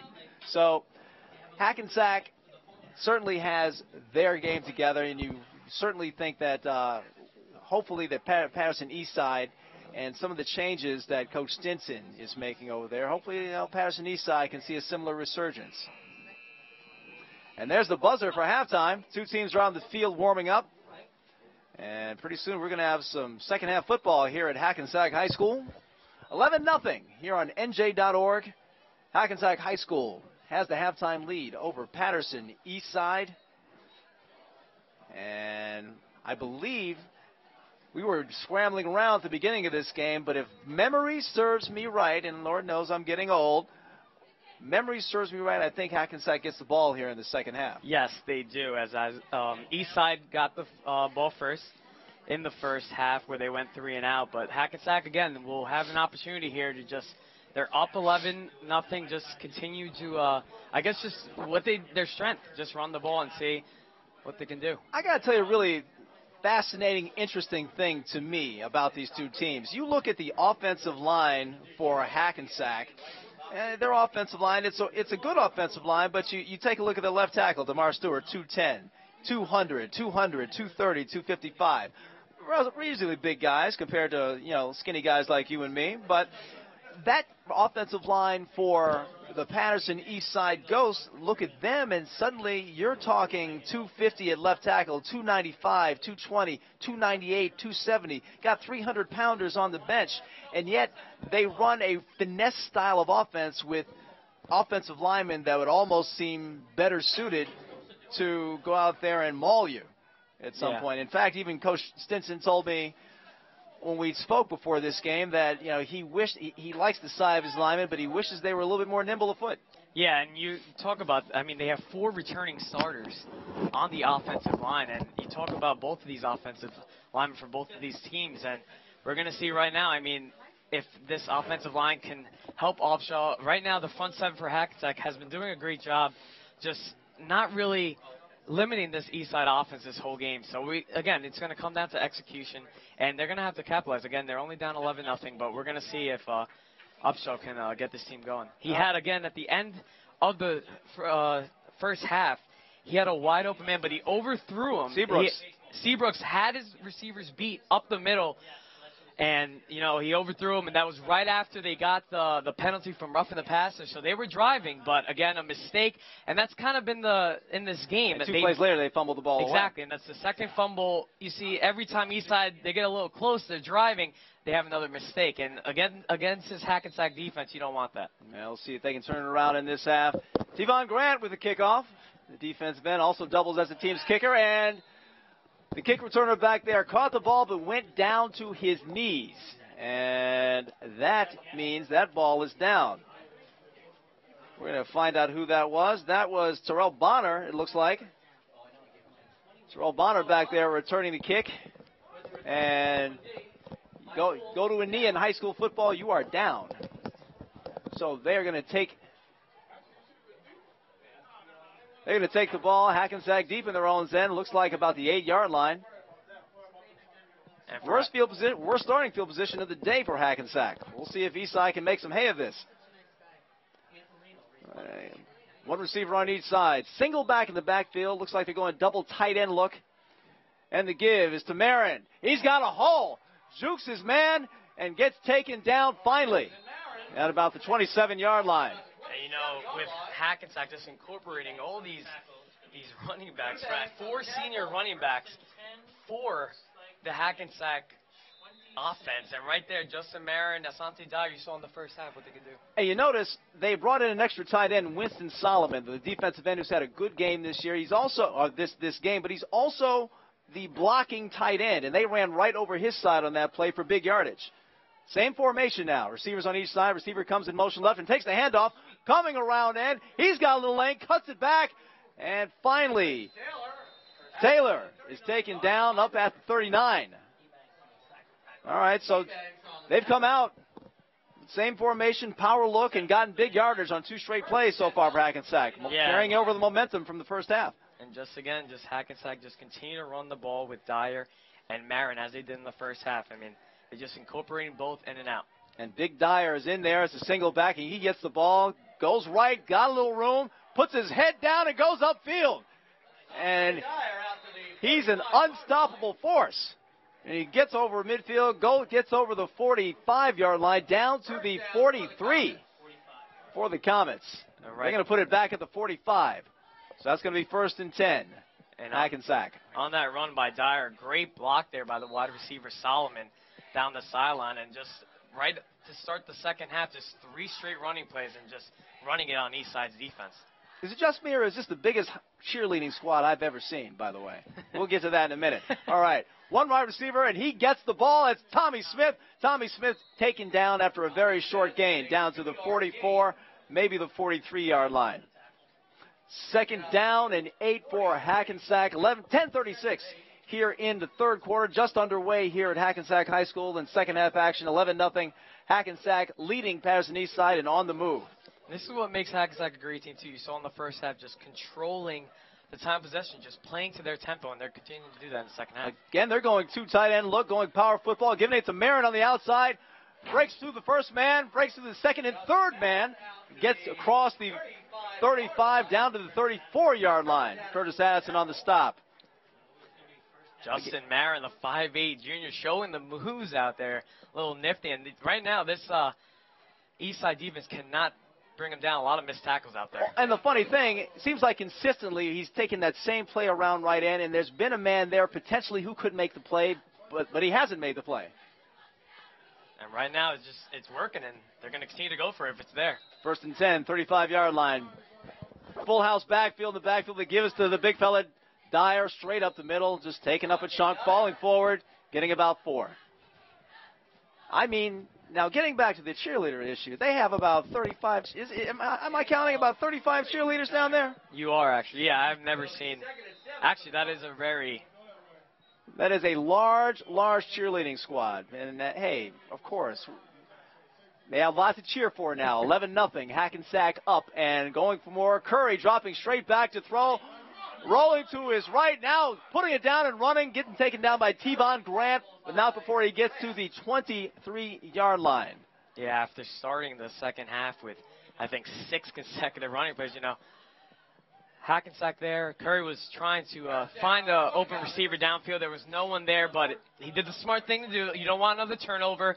Tucked it, and moved up the field. After some tough moments, he underthrew a guy in the end zone in the first half. He overthrew a guy, and for an interception in the first half as well. He might be under orders in this second half not to take any chances. And there's Dyer taking no prisoners on his way to the end zone. Touchdown. Wow, Asante Dyer, unstoppable. Not moving all that particularly fast, but just so powerful. He gets into the end zone from 24 yards out. And right now, this is a 17-0 game.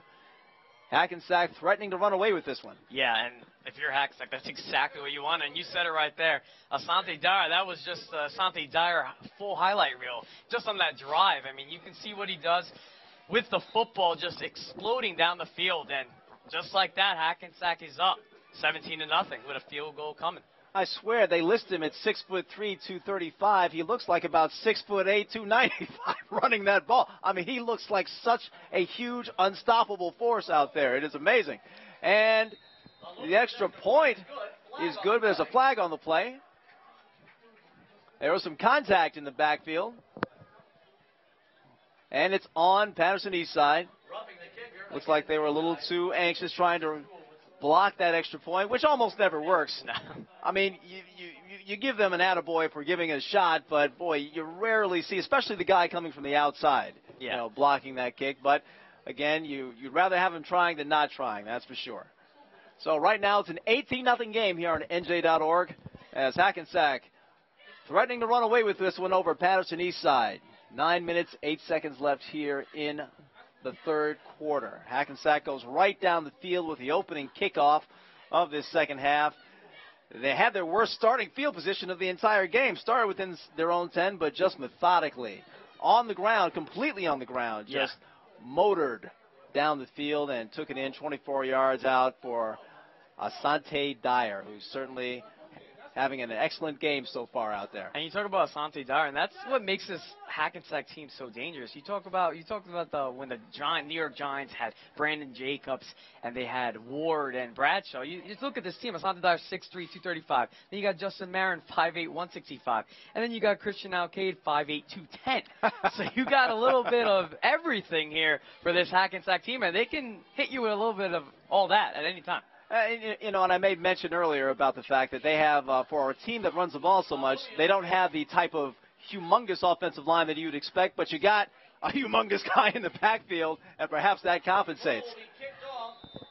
They're going to kick off from the 45-yard line. That's East Side's 45, and it looks like purposely they kept that ball in play. They got it to Justin Simmons, and he's got some room. He's got a lot of room, and he's got one man to beat. Will he beat him? And yes, he's going across the field, 50, 45, 40. And now he's cutting backfield. Another man missed him. He's got a couple of blockers. Here comes the cavalry. Hackensack finally gets him down at the 29-yard line.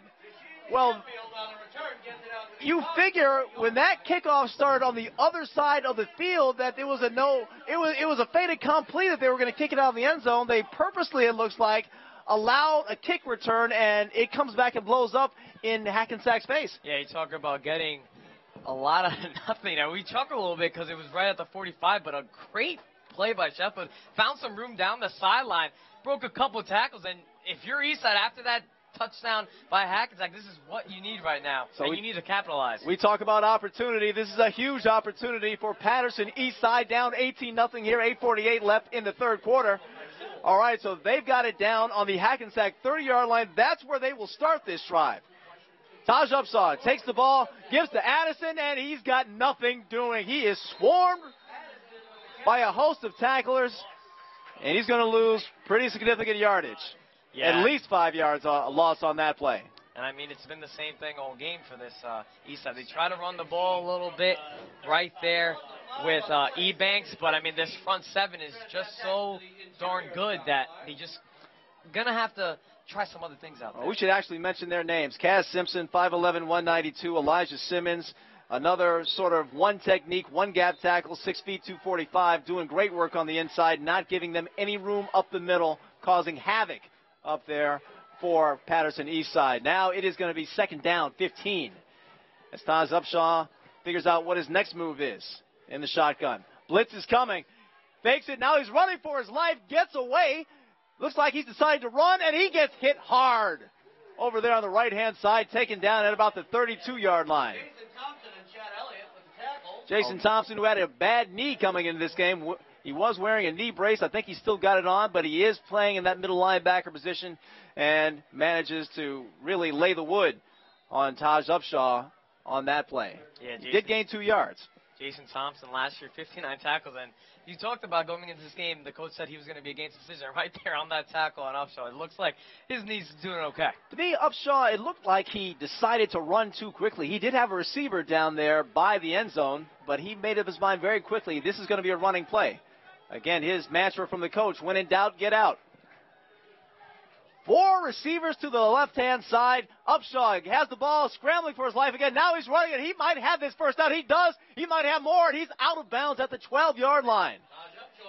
This offense is basically the Taj Upshaw show. Yeah, and in the first half, the only promise from this offense was Upshaw, and you saw right there. I mean, it's such an advantage when you have a quarterback that's mobile and that can move and can escape the defense like that. And right there, just kept it and ran for a big gain. First and 10 from the 14-yard line now. They started on the Hackensack 30 after the long kick return. Looked to be about a 70-yard return. I remember him picking up that ball on the goal line. 70-yard return by Jessim Simmons. And now they're down to the 14. There's going to be a timeout by someone. Who's taking the timeout? We will bring that to you as soon as we know. Looks like whoever took the timeout, we've got a break in the action. It's an official timeout as they try to sort things out on their end.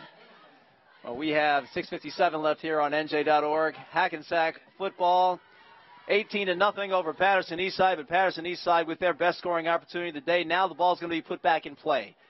2 receivers on each side. Marlon Ebanks comes in motion left and gets the ball. Almost fumbled it again, but keeps it. Now he's got a lane to the outside and gets down to about the 8 or the 7-yard line out of bounds. Boy, Ebanks, it's been an adventure every time he's gotten his hands on the ball. Once again, that ball was slipping out of his hands, and he barely held on, but he held on for good yardage, about 7. Almost a costly mistake. Again with the Eastside offense, every time they continue to drive, they turn the ball over, but right there, everything was okay. I'm trying to see, is Ebanks wearing gloves? He might want to stop doing that or change them, because he's having real trouble holding on that ball so far in these handoffs. All right, we've got 2 receivers right, 2 receivers left. Big opportunity here for Paterson Eastside in the shotgun. Upshaw gets the ball, gives it to Addison. Stutter stepping, finds a hole, not much of one though. Gets down to, looks like he got to the 7. Sanchez on the tackle. Addison with the carry, Sanchez with the tackle among other comments. And this is a huge, of course, a big third down here, 3rd and 2. 3rd and 2 for the Ghost. So what do you do here if you're the Paterson Eastside Ghost? I mean, you don't really have a short yardage offense, but this really isn't a short yardage situation. I mean, you've got 7 yards to go, a situation that might be tailor-made for a wide open spread as they have. You've got 3 receivers right. You got 1 left. Kenny McKinney over there on the left-hand side, and here comes the snap. Looks like there may have been offsides. Offsides by Hackensack. We'll wait for the official call. But if that's on Hackensack, it is offsides against the Comets. And once again, the 5th time this game that they being the Comets, have committed a penalty that's really bailed out a team in trouble. That was a 3rd and long, and that's going to be a more makeable 3rd down situation now for Paterson. And again, all game, just Hackensack just continue to shoot themselves in the foot. You saw in the first half a couple holding plays, a roughing the passer, right there, just giving new life to this Eastside offense and Upshaw. That's a 1st down. So they've got 4 chances to get into the end zone. I would think this would be 4 down territory for them, too. Upshaw with the fake, avoids a man, but can't avoid 2 men. On the other side, Isaiah Wharton, Sanchez, Krashik on the play. Upshaw tackled by Upshaw Simmons and Krasick. had nowhere to go with that. I mean, there was a fake in the backfield, but really just that play was just well sniffed out by Hackensack. It looks like Marlon Ebanks at the end of the play was jumping up and down. It looked like if they handed it off to him, he kind of had an open room in the end zone there to take it in. 5 minutes, 32 seconds left here in the 3rd quarter. 18-0 Hackensack, but Paterson East Side on the move. 3 receivers right, 1 left. You wonder when they're going to find this guy on the left-hand side here. Upshaw goes right. Dangerous pass. It's caught, but for no gain, tackled immediately out there. Is that Tommy Smith? I can't see the number. That's not. That's I believe Anthony Barksdale. Anthony Barksdale with the immediate tackle on Seabrooks out there on a pass. You would hope that pass would get out there a little quicker. It kind of looped and gave Barksdale a lot of time to size him up and go in for the kill. Yeah, and we talked about it with the Hackensack always blitzing and stuff. The quick passes, we want to see a lot from that from Officer, but right there, I mean, Barksdale, the talented junior, was ready for that. And again, it's a big 3rd down. We said this was 4 down territory for them. 3 receivers left, 1 right. Upshaw, straight drop back, looking left all the way, throws it, he's wide open, and that's a touchdown. That's a touchdown. And McKinney gets in there. I said a couple of plays ago, I wondered when they were going to go over that way. I wonder if McKinney was as shocked as I was that he was so wide open. Yeah, just big miscommunication there by the Hackensack defense, who has been doing a great job all game. And you said it. I mean, wide open. They must have heard you up here. I am talking rather loudly. It's possible. But right now we have an 18-6 ball game, and now the question is, do you go for 1? Do you go for 2? Is it too early to go for 2? Right now, the way Hackensack is running the ball, it's going to be very interesting to see here because, again, controlling the time possession, and the way Eastside hasn't been able to stop the run, all these points are very important. Now, T-Von Grant, their kicker and their star defensive end, can kick extra points, but they're electing to go for 2, and they're going right opposite the stack of the field, and it didn't fool Hackensack at all. Addison gets snowed under before the goal line. They do not succeed on the 2-point conversion, so now it's 18-6. Hackensack has the lead over Paterson Eastside, but Paterson Eastside has life. Yes, they do, and right now, if you're the East Side defense, you need, of course, it's common sense, you need a big stop here. I mean, the kick return was a great kick return. They got great field position and a great drive, a crucial 3rd down opportunities that they capitalized on. They took advantage of, got the wide open touchdown. And right now, if you're East Side, big defensive right here. They got to stop the run. They got to maintain it. Yeah, if you want to get a quick recap of what's going on so far, first half, pretty much dominated by Hackensack. Dominated except for 3 holding penalties and a roughing the passer penalty by Hackensack's big star, Goran Krasick. And those penalties really kept Paterson Eastside in the game in that first half. The score was 11-0 after 1 half of play. Hackensack went in with that lead, but wondering what might have been had they not committed those penalties. They come out here in the second half. They take the ball straight down the field, 90-plus yards, all on the ground. Asante Dyer going in from 24 yards out to make it 18-0 Hackensack. But then on the kickoff, there was a roughing the kicker penalty on the extra point, so the Hackensack Comets were able to kick off from the Paterson Eastside side of the field, but they kicked it short. A 70-yard kickoff return by Jassim Simmons eventually netted a touchdown, a 30-yard touchdown drive by Paterson Eastside. Kenny McKenzie doing the honors and catching the touchdown pass and getting Paterson Eastside on the board. 18-6 we are. T-Von Grant kicks off. A high one down to the 10. Taking it across the 20, 25, and that's as far as he will go. Snowed under there by, once again, host of tacklers. Looks like they're only going to give him a 23-yard line, actually. So that's going to be Hackensack ball. Now it's up to the Paterson Eastside defense. They've got to do their part, and so far they've had no answer for Asante Dyer. So can they stop the big fella, the battering ram? And if you're the Comets, I mean, you know it's coming. They've been doing it all game, and I mean, they're succeeding. So you know the run is coming. You just got to figure out, you got to stop it. I don't know if you're a comic book fan. What was that X-Man character? Oh, yes, the Juggernaut. Yes. The Juggernaut. He plays for Hackensack, and he wears number 5. And he's in the up back position as a fullback. He's coming out and lead blocking, and he couldn't get his man because his man outran him. That was Marin on the carry. Only got out to the 25-yard line. Gain of 2. That's right. Dyer had bad intentions on the defensive end, but the play came so wide so fast that the defensive end, he just kept on running, and Dyer couldn't catch him. We got a player down out there. That's one of the east side ghosts. Let's see a number. Let's see who that is. Jacoby Blanford. The outstanding strong safety for east side. Had an interception last week against Fairlawn. Very physical in the box player. A guy that, of their 2 safeties, Jacoby Blanford, and their other safety, Ramir Tan Davis, who has 2 interceptions today. Blanford is the one they like to put down in the box. He's the one that they want taking on offensive linemen, trying to make plays in the run game. I'm not sure if that's what happened there. If he was, the play was coming that side. You can clearly see that's where the play was, and that's where he's down. So he's doing what he's been tasked to do, come up there and help stop the run, and it looks like he got a little shaken up because of it. Yeah, Blanford, again, one of the leading tacklers on this team. 16 tackles coming into this game for the Comets. Looks like he's okay. He's going to do a little jog to he looks fun. Very good. He's running off the field, no assistance whatsoever. Based on our unscientific eye, I would say that we might expect him back later on. Jacoby Blanford played 10 games last year as a sophomore, got valuable experience in that as a part of that youth movement for Coach Joe Stinson. And now, because of that youth movement, he's an experienced guy back there in the secondary, and that's paying dividends. All right, so we've got 2nd down and 8. Again, you've got Dyer playing more of an up back now, playing more of a fullback mode, but he gets the ball from the up back position and falls forward up to the 30-yard line.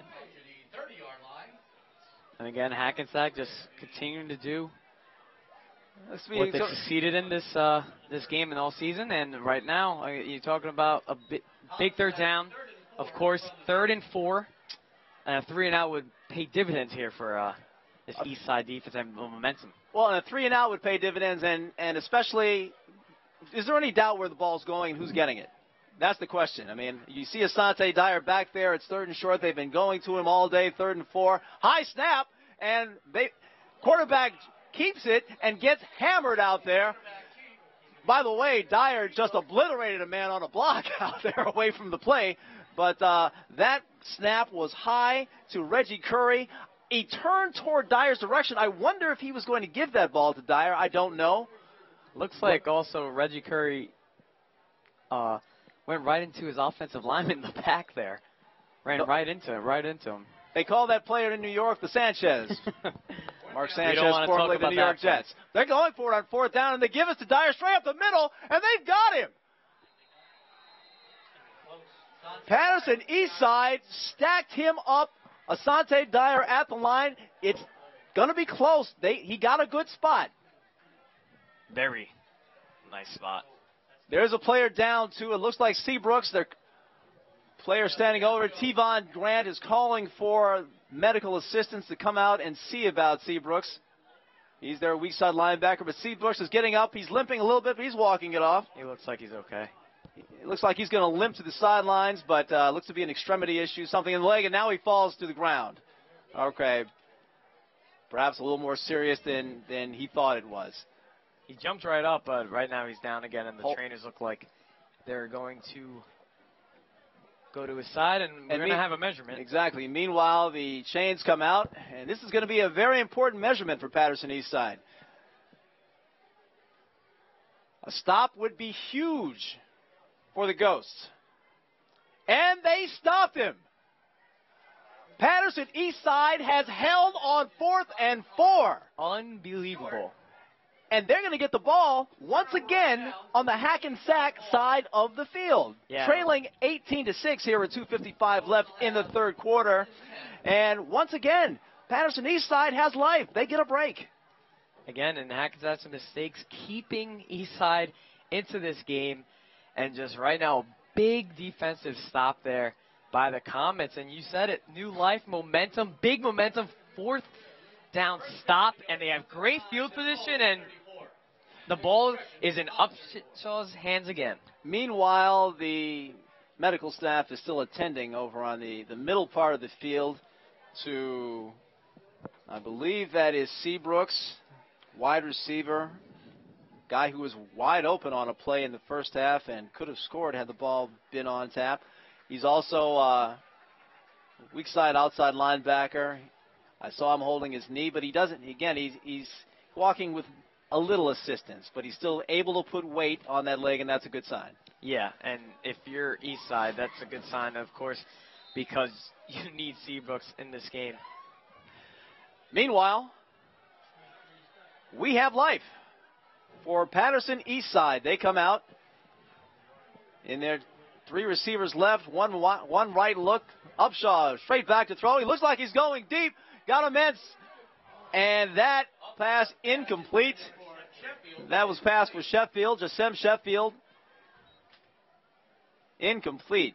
Again, it's interesting. I mean, when he talked to Coach Stinson about what he needs in a quarterback, he said arm strength is not the first thing he needs.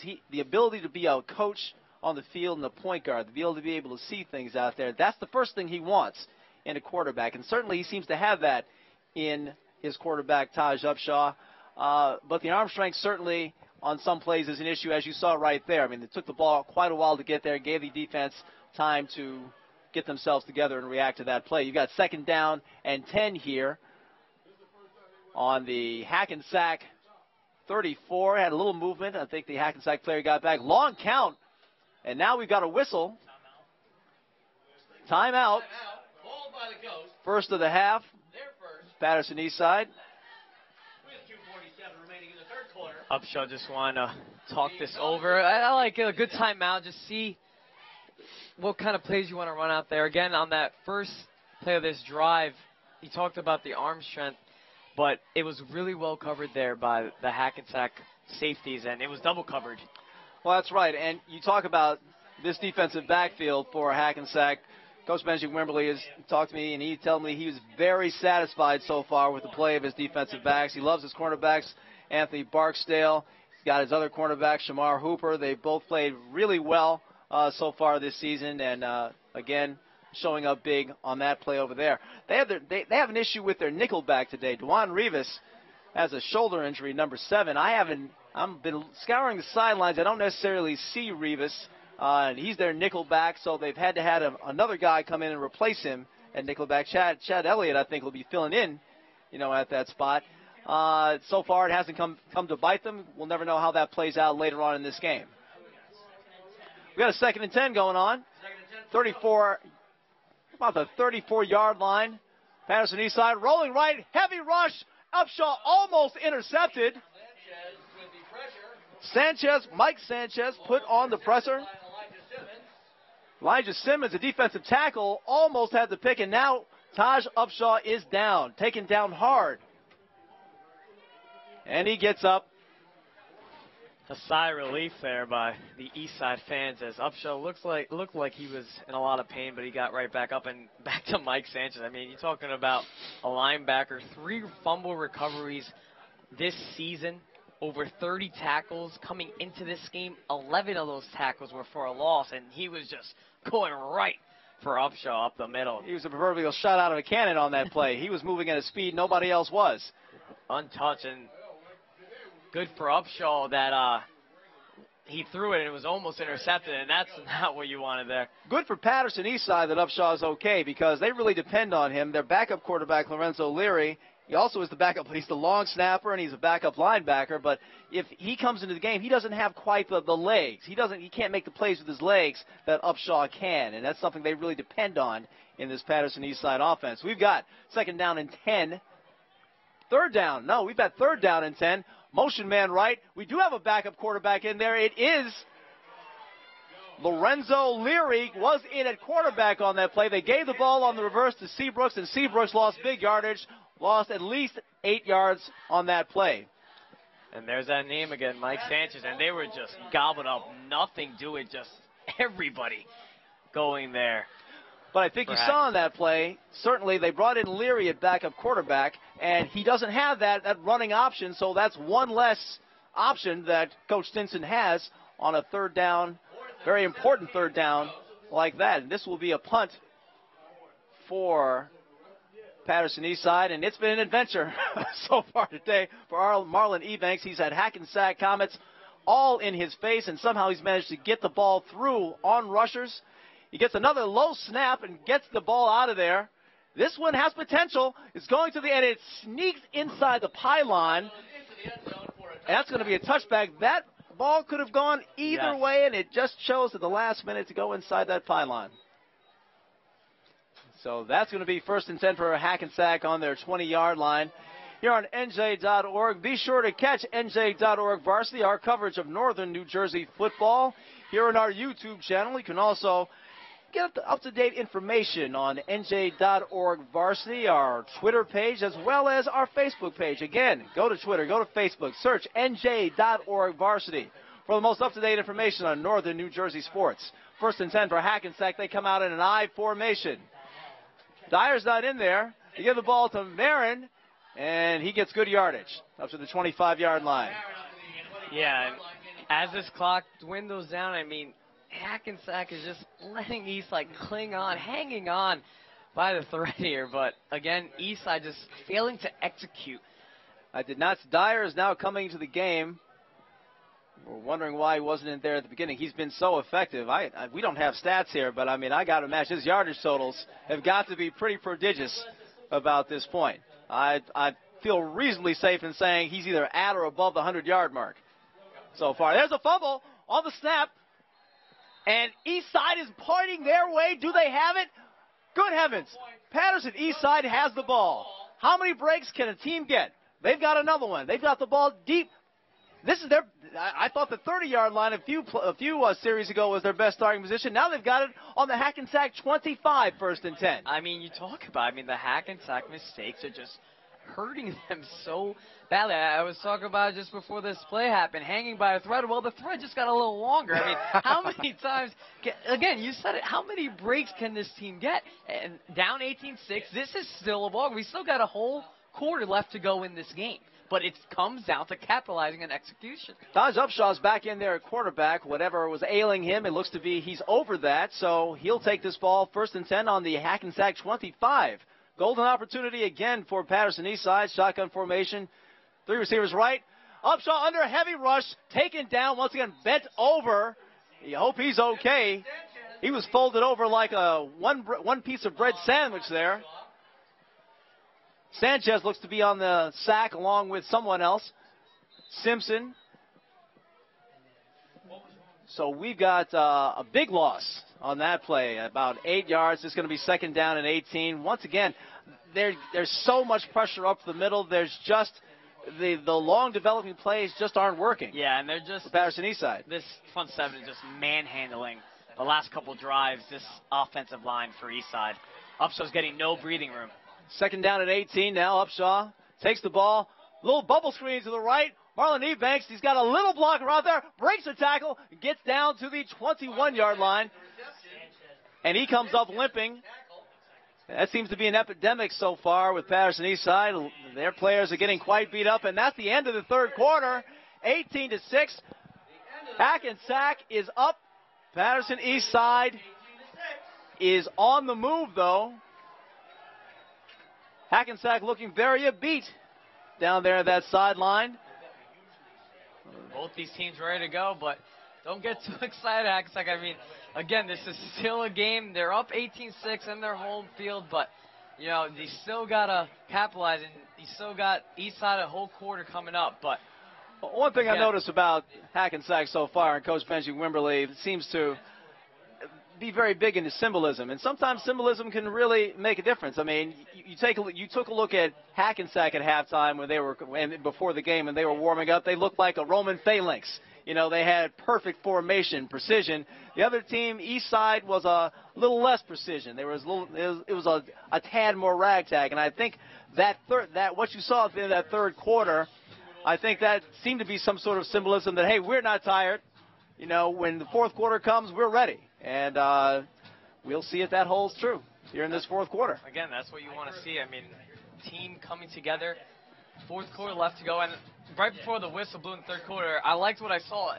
Again, this front seven is just manhandling the offensive line. I want to see more of those quick passes, those screen plays to the wide receivers and the running backs. Well, I think that's really about Paterson East Side's only option at this point, because certainly anything that takes longer than 2 seconds to develop really has not worked for them so far.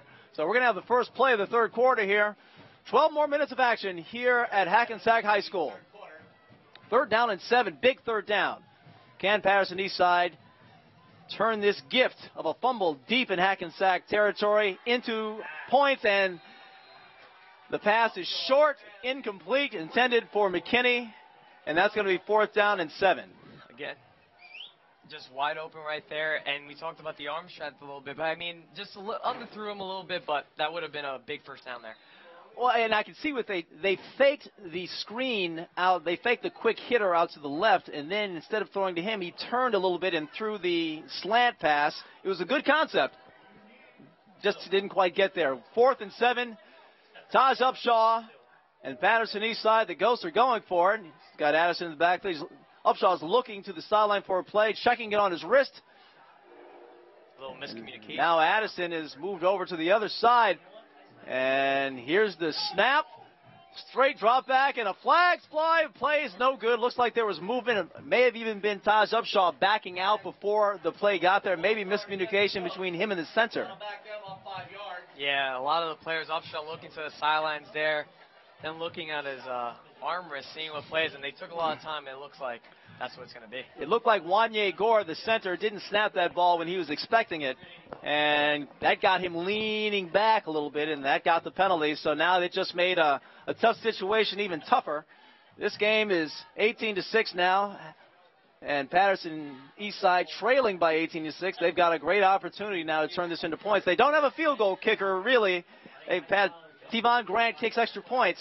This is a situation where Hackensack's field goal kicker, Vinny LaLumia, would probably go for the field goal. But in this situation, Taj Upshaw and Paterson East Side's going forward on 4th down and 15. Straight drop back, heavy rush, fumble the ball, and this is trouble for Paterson East Side.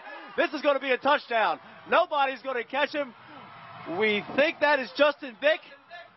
Justin Vick picked up the loose ball after the sack. And we've got a flag. Apparently one of the Hackensack players, there was a dust-up at about the 35-yard line. I'm trying to see who. That's Eli Simmons, defensive tackle. And there was Addison, Curtis Addison, the running back. We didn't see exactly what happened, obviously focusing on the play going to the end zone. The touchdown appears to be good. It looks like it was after the play, and there's just a lot of bodies right now. But there must have been some sort of collision there between Elijah Simmons and Curtis Addison, and a flag got thrown because of it. Simmons is limping badly off the field. You have to wonder what happened there. Yeah, and Upshaw on that play was just blindsided. Just out of nowhere, just untouched, and it was a big hit. Blindsided, obliterated. I mean, it was just you guys saw it. It was a huge. Absolutely nothing he could do on that play. Absolutely nothing he could do. And on 4th and 12, Hackensack just doing what they do best, just continuing to attack and bring the rush. There's another player hurt on this play. I didn't see that before. Now there's another player hurt on the other side of the field. Can't make out who that is. I was trying to figure out the number, see if it was Upshaw. I don't know if Upshaw's on the sidelines or if that's Upshaw on the field right now. There was absolute mayhem on the field during and after that play. Players down, flags down. a lot of action on that one play there, on that fumble recovery for a touchdown. That could be. We're not sure. That could be Taj Upshaw still on the field. Now, what do we have now? The referees are sorting out this penalty. They're conferring at about the 30-yard line, trying to figure out what happened. It looks like Joe Stinson pleading his case. Yeah, and John, I mean, I'm trying to figure out if that might be Upshaw. I mean, it just demolished on that play, a big hit. Although I'm surprised, was he demolished? Yeah, he was demolished about that spot, wasn't it? Yeah. That's right. It was a 60-some-odd return for a touchdown by Justin Vick.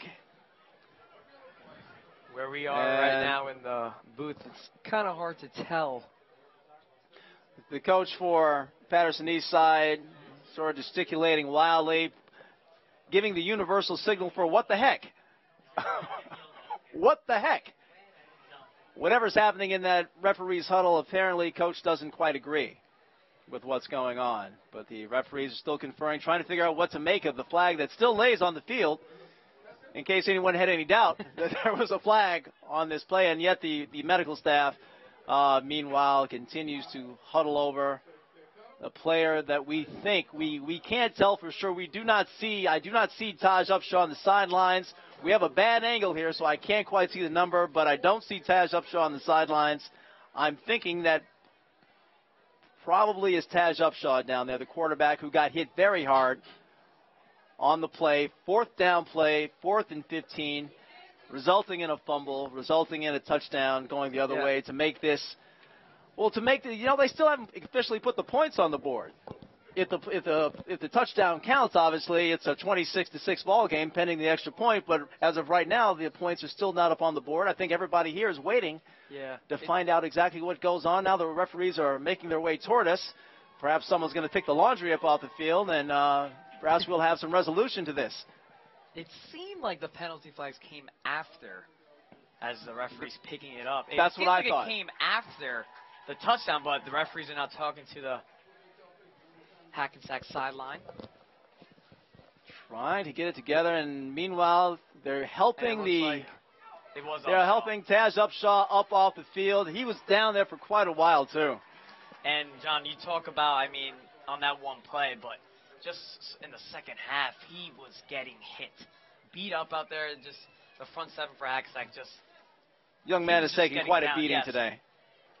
And you've got to take your hat off to him for his toughness on this day. Certainly, he's been under a heavy rush all day long and continuing to be a gamer. He's capitalized on some of them. I mean, we've seen what he can do with his legs. Very talented, Taj Upshaw, for this East Side football team. But just how much of a beating can you take? That is the question. And right now, Taj Upshaw might be at his limit. And you can understand why. I mean, certainly getting hit darn near on every play and not hit lightly. 11:39 left here as we have a rather lengthy stoppage in play here at Tom Delatorre Field. 18-6. 18-6 pending the resolution of a 67. We don't have official word how long that touchdown was, but it was 60 or 70 yards going the other way for defensive end Justin Vick. And I think the fumble was forced by Destin Smart, the 5'11 senior. Destin Smart, cousin of former Rutgers running back. What was his name? Devin Smart. That's exactly right. And wait, now the offense is the ball is on the 27-yard line. They've placed the ball on the 27-yard line. Now this is most curious. And once again, the points are not on the field. Are they saying he was down? It's looking like the offense is on the field. I think. Well, Hackensack is going to get the ball. Are you sure? Way. Are you sure? Oh, are they? It was 4th down. Referee's still talking it over. A little confusion from everyone here at the football field.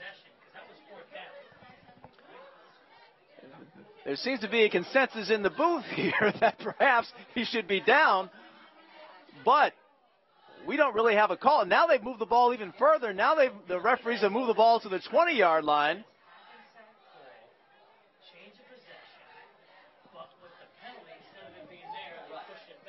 Oh, okay. They're thinking maybe the player was down somehow when he picked the ball up. I guess they're saying Upshaw was down.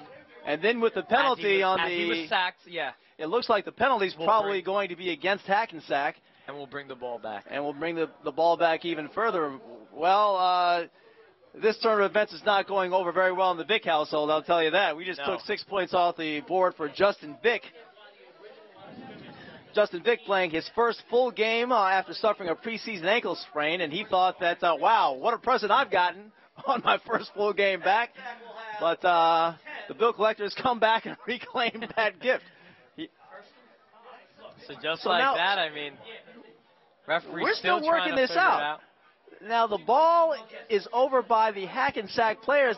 Are they lined up on defense? Yeah. Is Hackensack lined up on defense?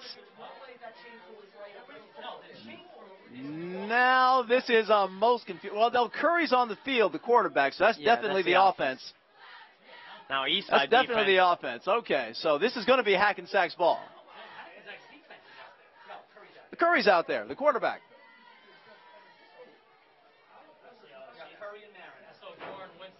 Okay, so it's going to be Hackensack's ball. That much we do know. And it looks like, again, we have had no official explanation. There is no PA system here, so unlike we have in college and the NFL. Yeah. But apparently, a player's down.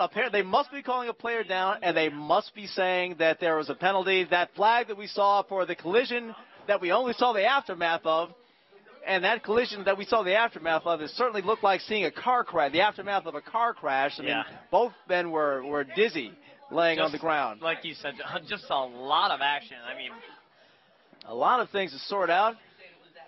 And meanwhile, it's given this cheerleading crew here of 35 strong a chance to work out some routines and entertain the crowd during the stoppage in action. You got the East Side team on the field looking at the bench with their arms saying, what's going on here? What are we doing? Nobody quite knows.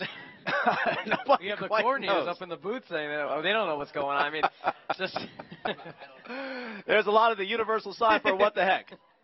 You guys know what the universal sign of what the heck is. Palms upturned to the heavens, arms outstretched. What the heck? What we do know is that right now Hackensack is up 18-6. That we do know. I'm no rocket scientist, but I would say that touchdown's not going to count at this point. It looks like now the referee's talking it over with the Hackensack side, probably explaining some things. East Side still looking over in the sidelines. Everyone's trying to understand, comprehend what's going on. Are you sure they're not conferring with the league office on Madison Avenue? I think that must be going on right now.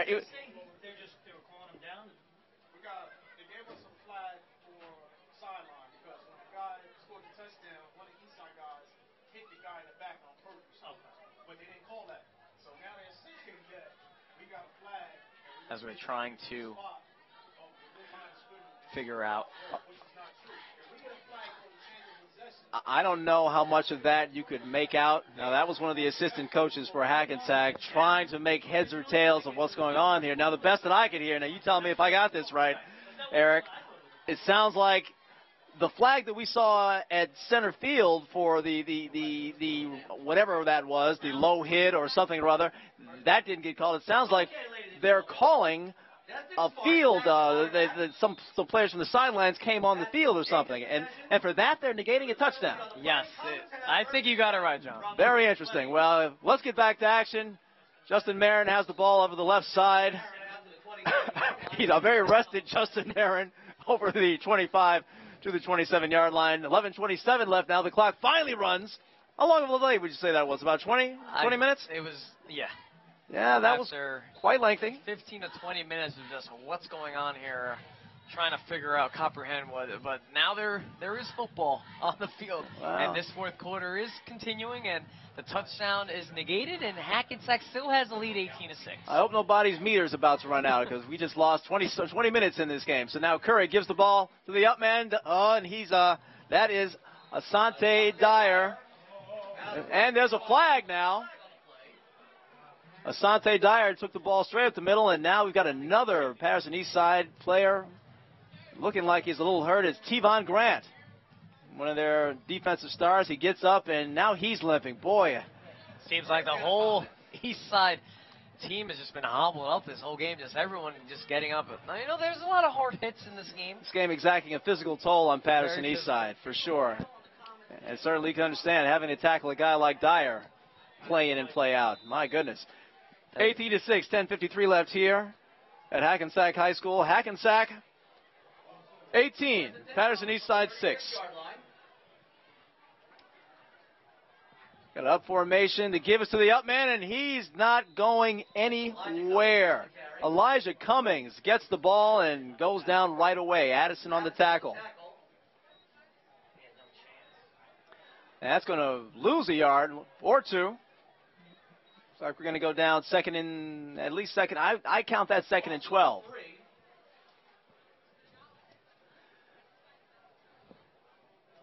Hackensack moving at a quick pace. One receiver on each side. The give is to Marin around the right-hand side. The toss. He's got running room. He breaks it to the outside, cuts it back in, trips over the 40-yard line, and gets down to the 44. And he's upset with himself. He figures if he doesn't trip, he might be dancing in the end zone right now. Justin Marin, again, you talk about Earth, Wind, and Fire for this team. The burst of speed when he has that open field. Just great play there by Justin Marin. And we've seen the type of players and the explosion that both of these players have on offense for Asante Dyer and Justin Marin for this Hackensack team. You talk about Earth, Wind, and Fire. It's a boogie wonderland out there for Justin Marin, and he took that ball a long way. Big first down run. 1st and 10. Paterson East Side 37. The keeper by Curry, and he is clotheslined up there. Taken down by Fahim Scudder. Clothesline might be a strong word. Fahim Scudder came and got him up high. No flag on that play. Curry happy to have his head and his helmet still intact. He looks a tad woozy. Little WWE action there for Fahim Scudder, 6'5". He's a big fella. Good receiver as well. 3-yard loss on that play. Second down. Actually, 2-yard loss. 2nd and 12. Give us to the deep man, Marin. Gets through the first line again. He's got right room. Breaks to the outside. Cross the 20 and down to the 20. But there is laundry on the field once again. 2 flags on the field. You wonder if they flagged the same play. I see everybody walking backwards. Yeah, and it's going to be a holding. And, again, Justin Marin is probably looking at the sideline. The referees, Justin Marin's had a lot of big runs in this game, but he's also had a lot of big runs taken away from his side. So he's probably saying, hey, what are you going to call that every time? The general scuttlebutt seems that penalty was on wide receiver Jordan Hunter, all 6'3", 185 pounds of him. You know, a lot of times you see with those big runs, the big runs happen because the receivers are blocking downfield. And in that case, he was blocking a tad illegally. But again, the clock winding down, 18-6, strength of the offense, all game, all season, just no mistakes from Curry, just continue to run the ball. I formation, Asante Dyer, a very big dot in the eye, getting the ball as the deep man, breaking through the front line defense. Curtis Addison doing all he can, holding on until his friends get there. And they take Asante Dyer down for a very short gain. Asante Dyer, Curtis Anderson, about 3 of his teammates there. A big fella for, again, Asante Dyer. We keep talking about give the big guy, but Curtis Addison credit. He just held on for dear life and said, boy, will you guys please come over here and help me with this guy. So 3rd down and 6. 8:07 left here in the 4th quarter. 18-6, Hackensack leading, and they're on the move. 3 receivers left. I don't think they'll be seeing the ball, but there is movement. They're clapping on the Paterson East Side side. We'll wait for the official's call. And that is a legal motion Against the Comets. on the Comets, and they're going backwards. And once again, they continue. I'm a broken record. Do I sound like a broken record? They can do. In fact, in this digital age of digital music, do kids out there even know what a record is? Okay, but I'm repeating myself. That's what I mean to say. But, yes, they keep on making mistakes. Hackensack comes up to the line of scrimmage, and there's a pass out to Tommy Smith, the speedy one, fastest man on the team, and he squirts down to the 24-yard line. That's going to be 1st down yardage. I got to say, John, I mean, that's probably the first passing play I've seen in a very long time for this Hackensack offense. Well, you know, a tad surprising they went to the pass, even though, I mean, it was a very effective play. And yet, I mean, the running game has been so overwhelming so far that it's interesting that, you know, Coach Wimberly decided to take even the slightest chance with the game 18-6. First down and 10, the toss to the deep man. He's got some room. Bowles gets out there, gets across the 15 to the 13-yard line. Joshua DeBose, the 5'9" senior.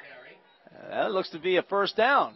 First down yards for DeBose. Hasn't had many carries today, but certainly made that one count. I mean, we talk about these running backs. DeBose, that was his 20th carry of the season. 174 yards. I mean, all these guys just way over 100 yards. All right, so now they're going to go on first and 10. They give it to the big fella. Dyer cuts back, headed toward the end zone, but they get him down about the 5-yard line. Sante Dyer showing a nice cutback there. He hasn't had to utilize the cutback so much. He's just had to utilize the forearm shiver high and running over people move. But that time he showed a little nimbleness of foot. Yeah, and Asante Dyer coming into this game at 295 yards. I think we can say he's way over 300 now for this game and this season. Definitely for the season. I'd say he's certainly over 100 yards for the game. We'll see. Wouldn't surprise me if he had a lot more. Full house backfield. Give to the deep man.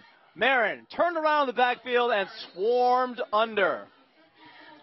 Wanye Gore got in there, disrupted the play. Looks like Devontae Clark got in there and finished him off. So this Paterson Eastside defense trying not to break 608. If they give up a score now, I mean, it's going to be pretty impossible for Paterson Eastside to come back. Nothing's impossible, I guess, but certainly the way this game has gone so far for them and their offense, this would be the dagger right here. If Hackensack is able to punch it in here on 3rd and 3, the give, and he's going into the end zone. Justin Marin, and that's a touchdown. Justin Marin, as he has all day, found a little crevice of light and ran to it, squirted through, and got the 6 points. And now that's going to be a 24-6 lead, pending the extra point.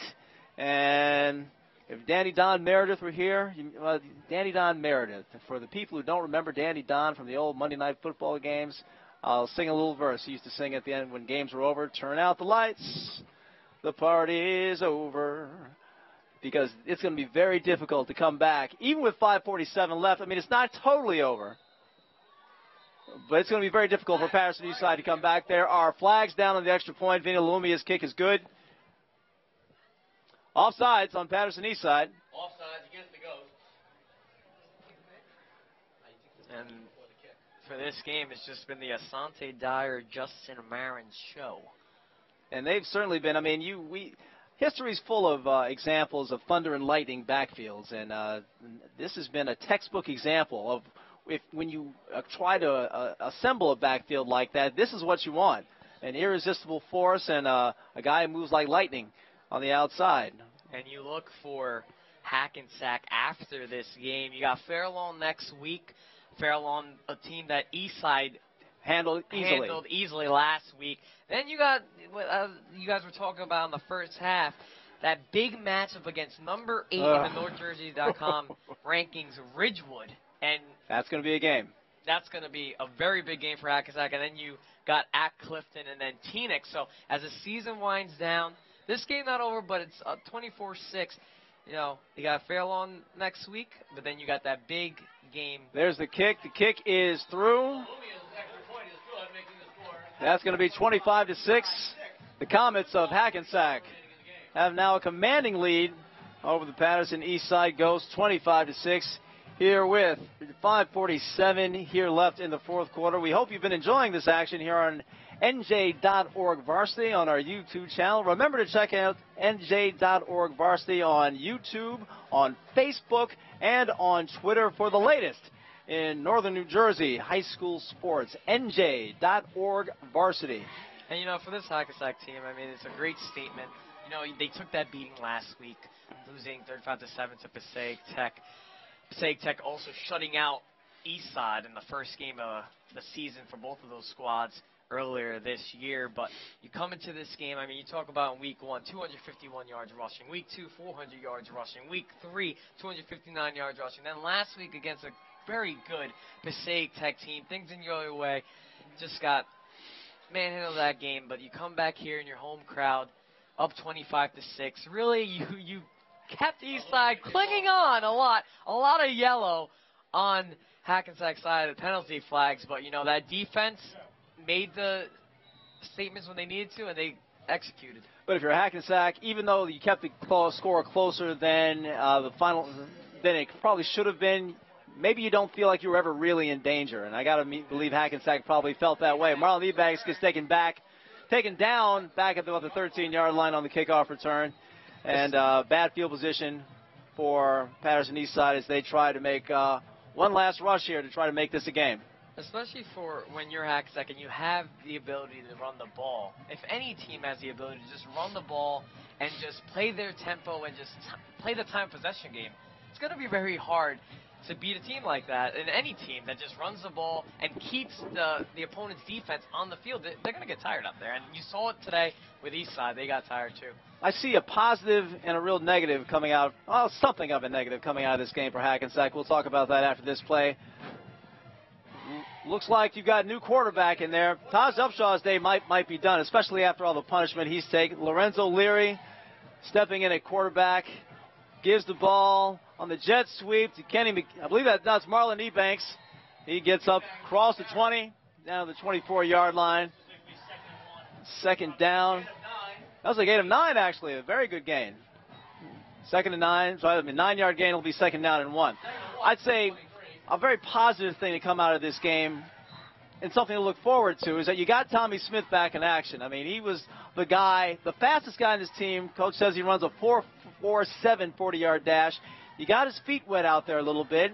Certainly, as he gets more used to playing in these games and knocks some of the rust off, Tommy Smith's going to be a weapon for this team going forward, especially in 2 weeks against Ridgewood. Here's second down play. Ebanks gets the ball again, and he's got nothing going on. He's down to the 18-yard line. Solomon right.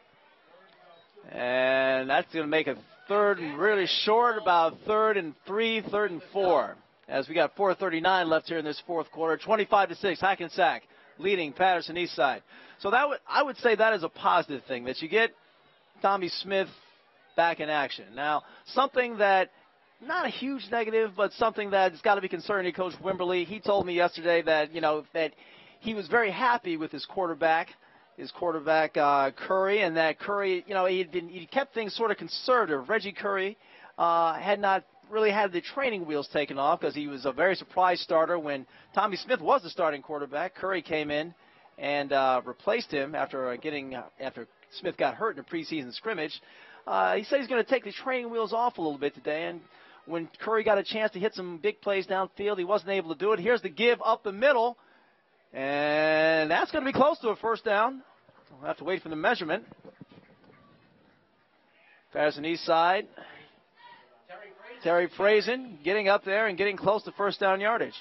But, so again, if the idea today was to take the training wheels off of Reggie Curry and see what he could do with a little bit more of an opened-up offense, I'm not sure that Coach Wimberly is totally satisfied with what he saw. Yeah, and you said it. I mean, very conservative. I mean, Reggie Curry only throwing the ball, including this game, only 30 times this season in pass attempts. And, he, coming into the game, he had 0 interceptions. They saw what happened when they opened up 2 interceptions, 2 outstanding interceptions by... First down Eastside. The measurement goes in Eastside's favor. 2 interceptions from the Passaic. One interception where he had the man but overthrew him and threw it right into the arms of the safety for Eastside. If I can recall, his name is Ramir Tan Davis. 2 interceptions for this game. 2 interceptions for the day for him. He's had a good day. First down and 10. 3:28 left here in the fourth quarter. Paterson Eastside trying to get... and that's a fumble. There's a scramble for it in the backfield. I wonder if Eastside recovered that ball. I don't see jubilation on the Hackensack sidelines. Must be Eastside's ball. And that's the 3rd fumble. They've had real ball security issues. From just handing the ball off to their halfbacks. in Fundamental. this game. Fundamental football. Like the man said, I talked about Bull Durham in the first half. This is a simple game. You throw the ball, you hit the ball, you catch the ball. In football, you hand off the ball. They've had real trouble with that so far. Has Paterson Eastside. 2:45 left in this one, 25-6. Hackensack leading over Paterson Eastside. The Ghost trying to scare up another score here in the late going. Lorenzo Leary in at quarterback. Taj Upshaw's day is done after getting hit hard on this day. Marlon Ebanks gets the ball, breaks some tackles, gets up over the 20-yard line where he will be brought down. That's what you like to see. I mean, you're down 25-6, but Marlon Ebanks just continuing to play hard, and that's what you want to see from all these players. Whatever the scoreboard is, just continue to play hard, and you see as it took half the Hackensack defense to take them down on that running You can tell play. a lot about a person when they're playing well, when nothing, I won't say nothing's on the line, but certainly, I mean, the game is, with every ticking second, we're down to the 2-minute mark here in the fourth quarter, is looking bleaker and bleaker for Eastside's chances here in this game, and yet you're right. Marlon Ebanks continuing to play hard. I mean, the best players are made by just playing hard all the time, giving it your 100% at every given moment. So, great to see from Ebanks. And you talked about Hackensack's schedule earlier. Now you take a look at Eastside's schedule going forward. I mean, they want to get to 5 wins to see if they can't get into the playoffs this year for the first time in a very long time. Here's the give, and he is brought down very quickly. There's a fumble. Referees have not motioned him down. That's going to be a touchdown. That is the defensive tackle, Simpson, Cass Simpson.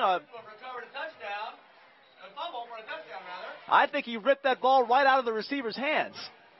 Another fumble for Eastside, and finally this time Hackensack gets it into the end zone. So that's going to be his second fumble recovery on the season, and this time brings it in for the score, and just like that, this game just is practically over. And that's going to be the cherry on top of the sundae for Hackensack in this one. They go up 31-6, pending the extra point, which nearly automatic with the outstanding kicker, Vinny Lalumia, coming in there to do what he does. Lalumia, by the way, also a very good baseball player. Playing shortstop, second baseman. He's a pitcher as well. His kick is good. He's being recruited by the likes of Amherst and Wagner, Widener. He's going to kick on the next level. And you can see why. I mean, that guy has range. Vinny Lalumia has a future in this game. Not much future in this game, though, because we've only got 1:22 left here at NJ.ORG. 32-6 now. Hackensack running away with this one, turning this one late into the blowout that we thought it could have been in the first half had really Hackensack not scuttled themselves on multiple occasions. Yeah, again, keeping Eastside in this game. You know, Eastside had chances. They had chances to execute and capitalize. They had that big play there, but, you know, a lot of missed opportunities on Eastside's side and the turnovers. I mean, of course, when you turn the ball over like that, you're never going to win games. And, you know, Hackensack now, number 22, coming into this game in NorthJersey.com's rankings, now moves to 4-1 on the season, and Eastside moves to 2-3. And as you look to those Group 5 standings, you got Union City undefeated, so Group 5 for the playoffs. And Union City is a very good team. Passaic Tech undefeated. Now Hackensack moves to 4-1. North Bergen I mean, you got a lot of good teams in that Group 5 division. There's a kickoff. Ebanks, it gets past him. And he's going to just... Now, the ball rolls in the end zone. The referee calls touchback. Of course, in the NFL and other leagues, I mean, you guy rolls in the end zone, you got to go get it. Not here on the high school level. It rolls across the end line. Referee calls a touchback. So here we are. 1:22 left. 32-6. Hackensack is taking care of business here against Eastside. And they're going to go on to win this game. Hackensack, as you say, will go to 4-1. Eastside's going to fall to 2-3. Now, again, they've lost. They haven't had a winning season since 2007. They were 4-6 last year, and Coach Joe Stinson's first year on the job.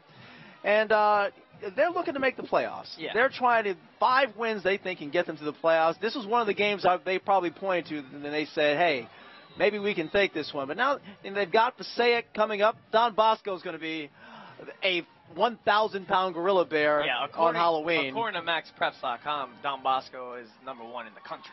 how would Don Bosco do against the Patriots of New England? I mean, hey, probably a silly question, but bottom line, they're a good team. They're a very good team. Don Bosco, always a powerhouse, and it's at Don Bosco. Yeah, that doesn't play too well for each side. Chances are not high in that one. This is the give to Addison straight at the middle, and he's got a nice run. Hop skipping over tacklers. He's got more room. He's getting down to the 40, and he stepped out of bounds.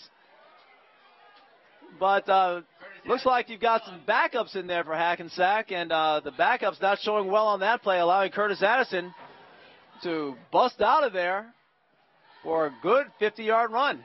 Yeah, and right there. I mean, coming into this game, Eastside lost to Hackensack last year, 48-8. But, they had a better game this year than last year. They called him out of bounds at the midfield stripe. Oh, did they? So that's going to make that run a little less impressive. Well, last year, only 2 first downs in the game against Hackensack. So already improving against Hackensack this season. Sure. I mean, this was not an embarrassment of an effort by Paterson Eastside by any stretch. I mean, certainly there's some physical issues that they've got to clear up, and certainly they've got to clear up those ball security issues. But as the runner goes down short of the 50-yard line, we're coming on the 1 minute left here in the fourth quarter. But certainly, there were some good things to take away from Paterson Eastside in this game. And we certainly hope that Taj Upshaw is okay. Especially the way that we saw him, what he can do with the ball in his hands when he has open field in front of him. I mean, he can just control the offense with his legs on his own. Looks like there is no particular hurry by Paterson Eastside to run another play. They're going to get up to the line here with about 30 seconds left. They've got some reinforcements on. They've got second stringers in on both sides now as Lorenzo Leary is in at quarterback for Taj Upshaw. And here's the give, and another fumble. Yet another fumble. And that one is recovered by Wade. Is that White? Wade White, the backup long snapper. Backup defender gets in there and gets himself a fumble recovery. Yeah, and Joe Stinson can't be happy about all of it.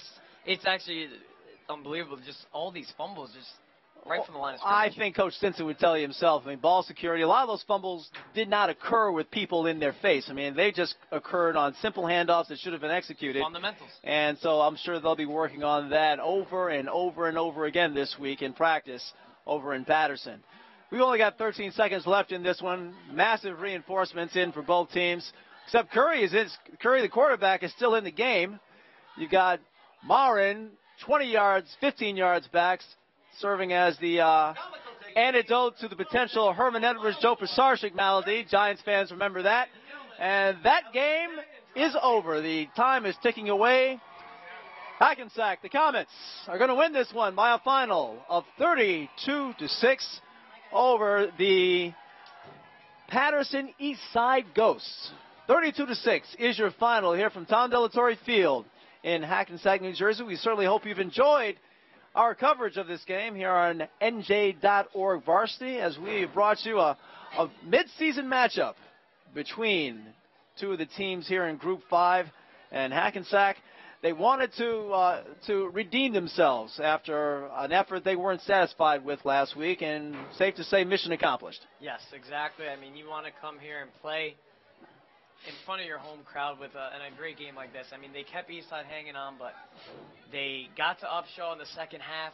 Literally, the defensive line was just too much for the Ghosts' offensive line, just abuse that Upshaw took. And the fumbles from Eastside, the turnovers, couldn't hang on to the football, and Hackensack capitalized on those opportunities, and they come out with a victory here against the Ghosts, 32-6. And now you got Fairlawn next week, and then everyone's going to be waiting for that Ridgewood game. Absolutely, coming up in 2 weeks. And, of course, again, we don't want to leave Paterson Eastside out of this. I mean, they've got a game coming up on the 17th against Passaic. And that's a game, again, they're going to point to that and say, hey, Passaic's a team that we think that we can compete against, and they're going to really hope that they can get that win and really keep this playoff dream a reality. And we're going to wish Coach Joe Stinson and his Ghosts from Paterson Eastside well in that endeavor. Certainly, he's doing a lot of things and taking a lot of steps to try to get Paterson Eastside back on the winning side of the ledger. And we certainly Stinson's a coach with a track record of success here in New Jersey. Been running that run and shoot for years. Ran it at Hoboken High back in '85. There was a game back in '85 with Hoboken High where they threw 66 passes in a game. 66 passes. He's had 7 All-State quarterbacks, so the guy knows what he's doing, knows how to coach, knows how to get the best out of young men, and certainly we think probably given some time he's going to do good things here with this Paterson Eastside squad. But this was not their day. The day belongs to the Hackensack Comets. And they win this game by a final of 32-6. Final thought. In fact, do you have an MVP for this game so far? I think there's only one guy that stands out in my mind. I mean, you got everyone. For me, as a team, I gotta say the front. I mean, I can say, of course, the 2 running backs for Hackensack, Dyer and Marin. I mean, the way they control the game running the ball. But I'm gonna say the front 7 for Hackensack. Just as a whole, just in the second half, they just came out guns blazing and they just attacked Upshaw, manhandled that offensive line, got to Upshaw, and just took over this game. The defense executed when it mattered, and Eastside couldn't get anything going. Only 6 points, and they were down 11-0 at the first half. But I'm gonna give it as a group. I just have to give it to Asante Dyer. I mean, it was truly he looked like a man among boys out there at times. It's certainly an impressive physical specimen out there, and it's one thing to be an impressive physical specimen. It's another thing to know how to use that physicality, and he certainly showed off a lot of skill out there, showing a few cutback lanes and showing a real nose for that end zone. So, Asante Dyer, my player of the game, certainly Eric. I mean, you can't, I'm not going to say you're wrong choosing the front 7. Now, obviously, they played a heck of a game. I like to include everyone in that. Spreading the love around. We are here on NJ.ORG as Hackensack goes on to a big 32-6 win over the Ghosts of Paterson Eastside. Hackensack runs their record to 4-1 on the season, and Paterson Eastside drops to 2-3. Well, that's our story from here at Hackensack High School. We hope you've enjoyed our coverage on NJ.org. For Eric Ray Sepulveda, man, that's a tongue twister, my bad, but I've got it right the second time. For Kyle Crooks, I'm John Henry Smith. We want to thank Jay Treble for putting it all together, Matt Nelson for organizing the whole thing, and this is NJ.org's coverage of Northern New Jersey high school sports. Thanks for watching. Great job, guys.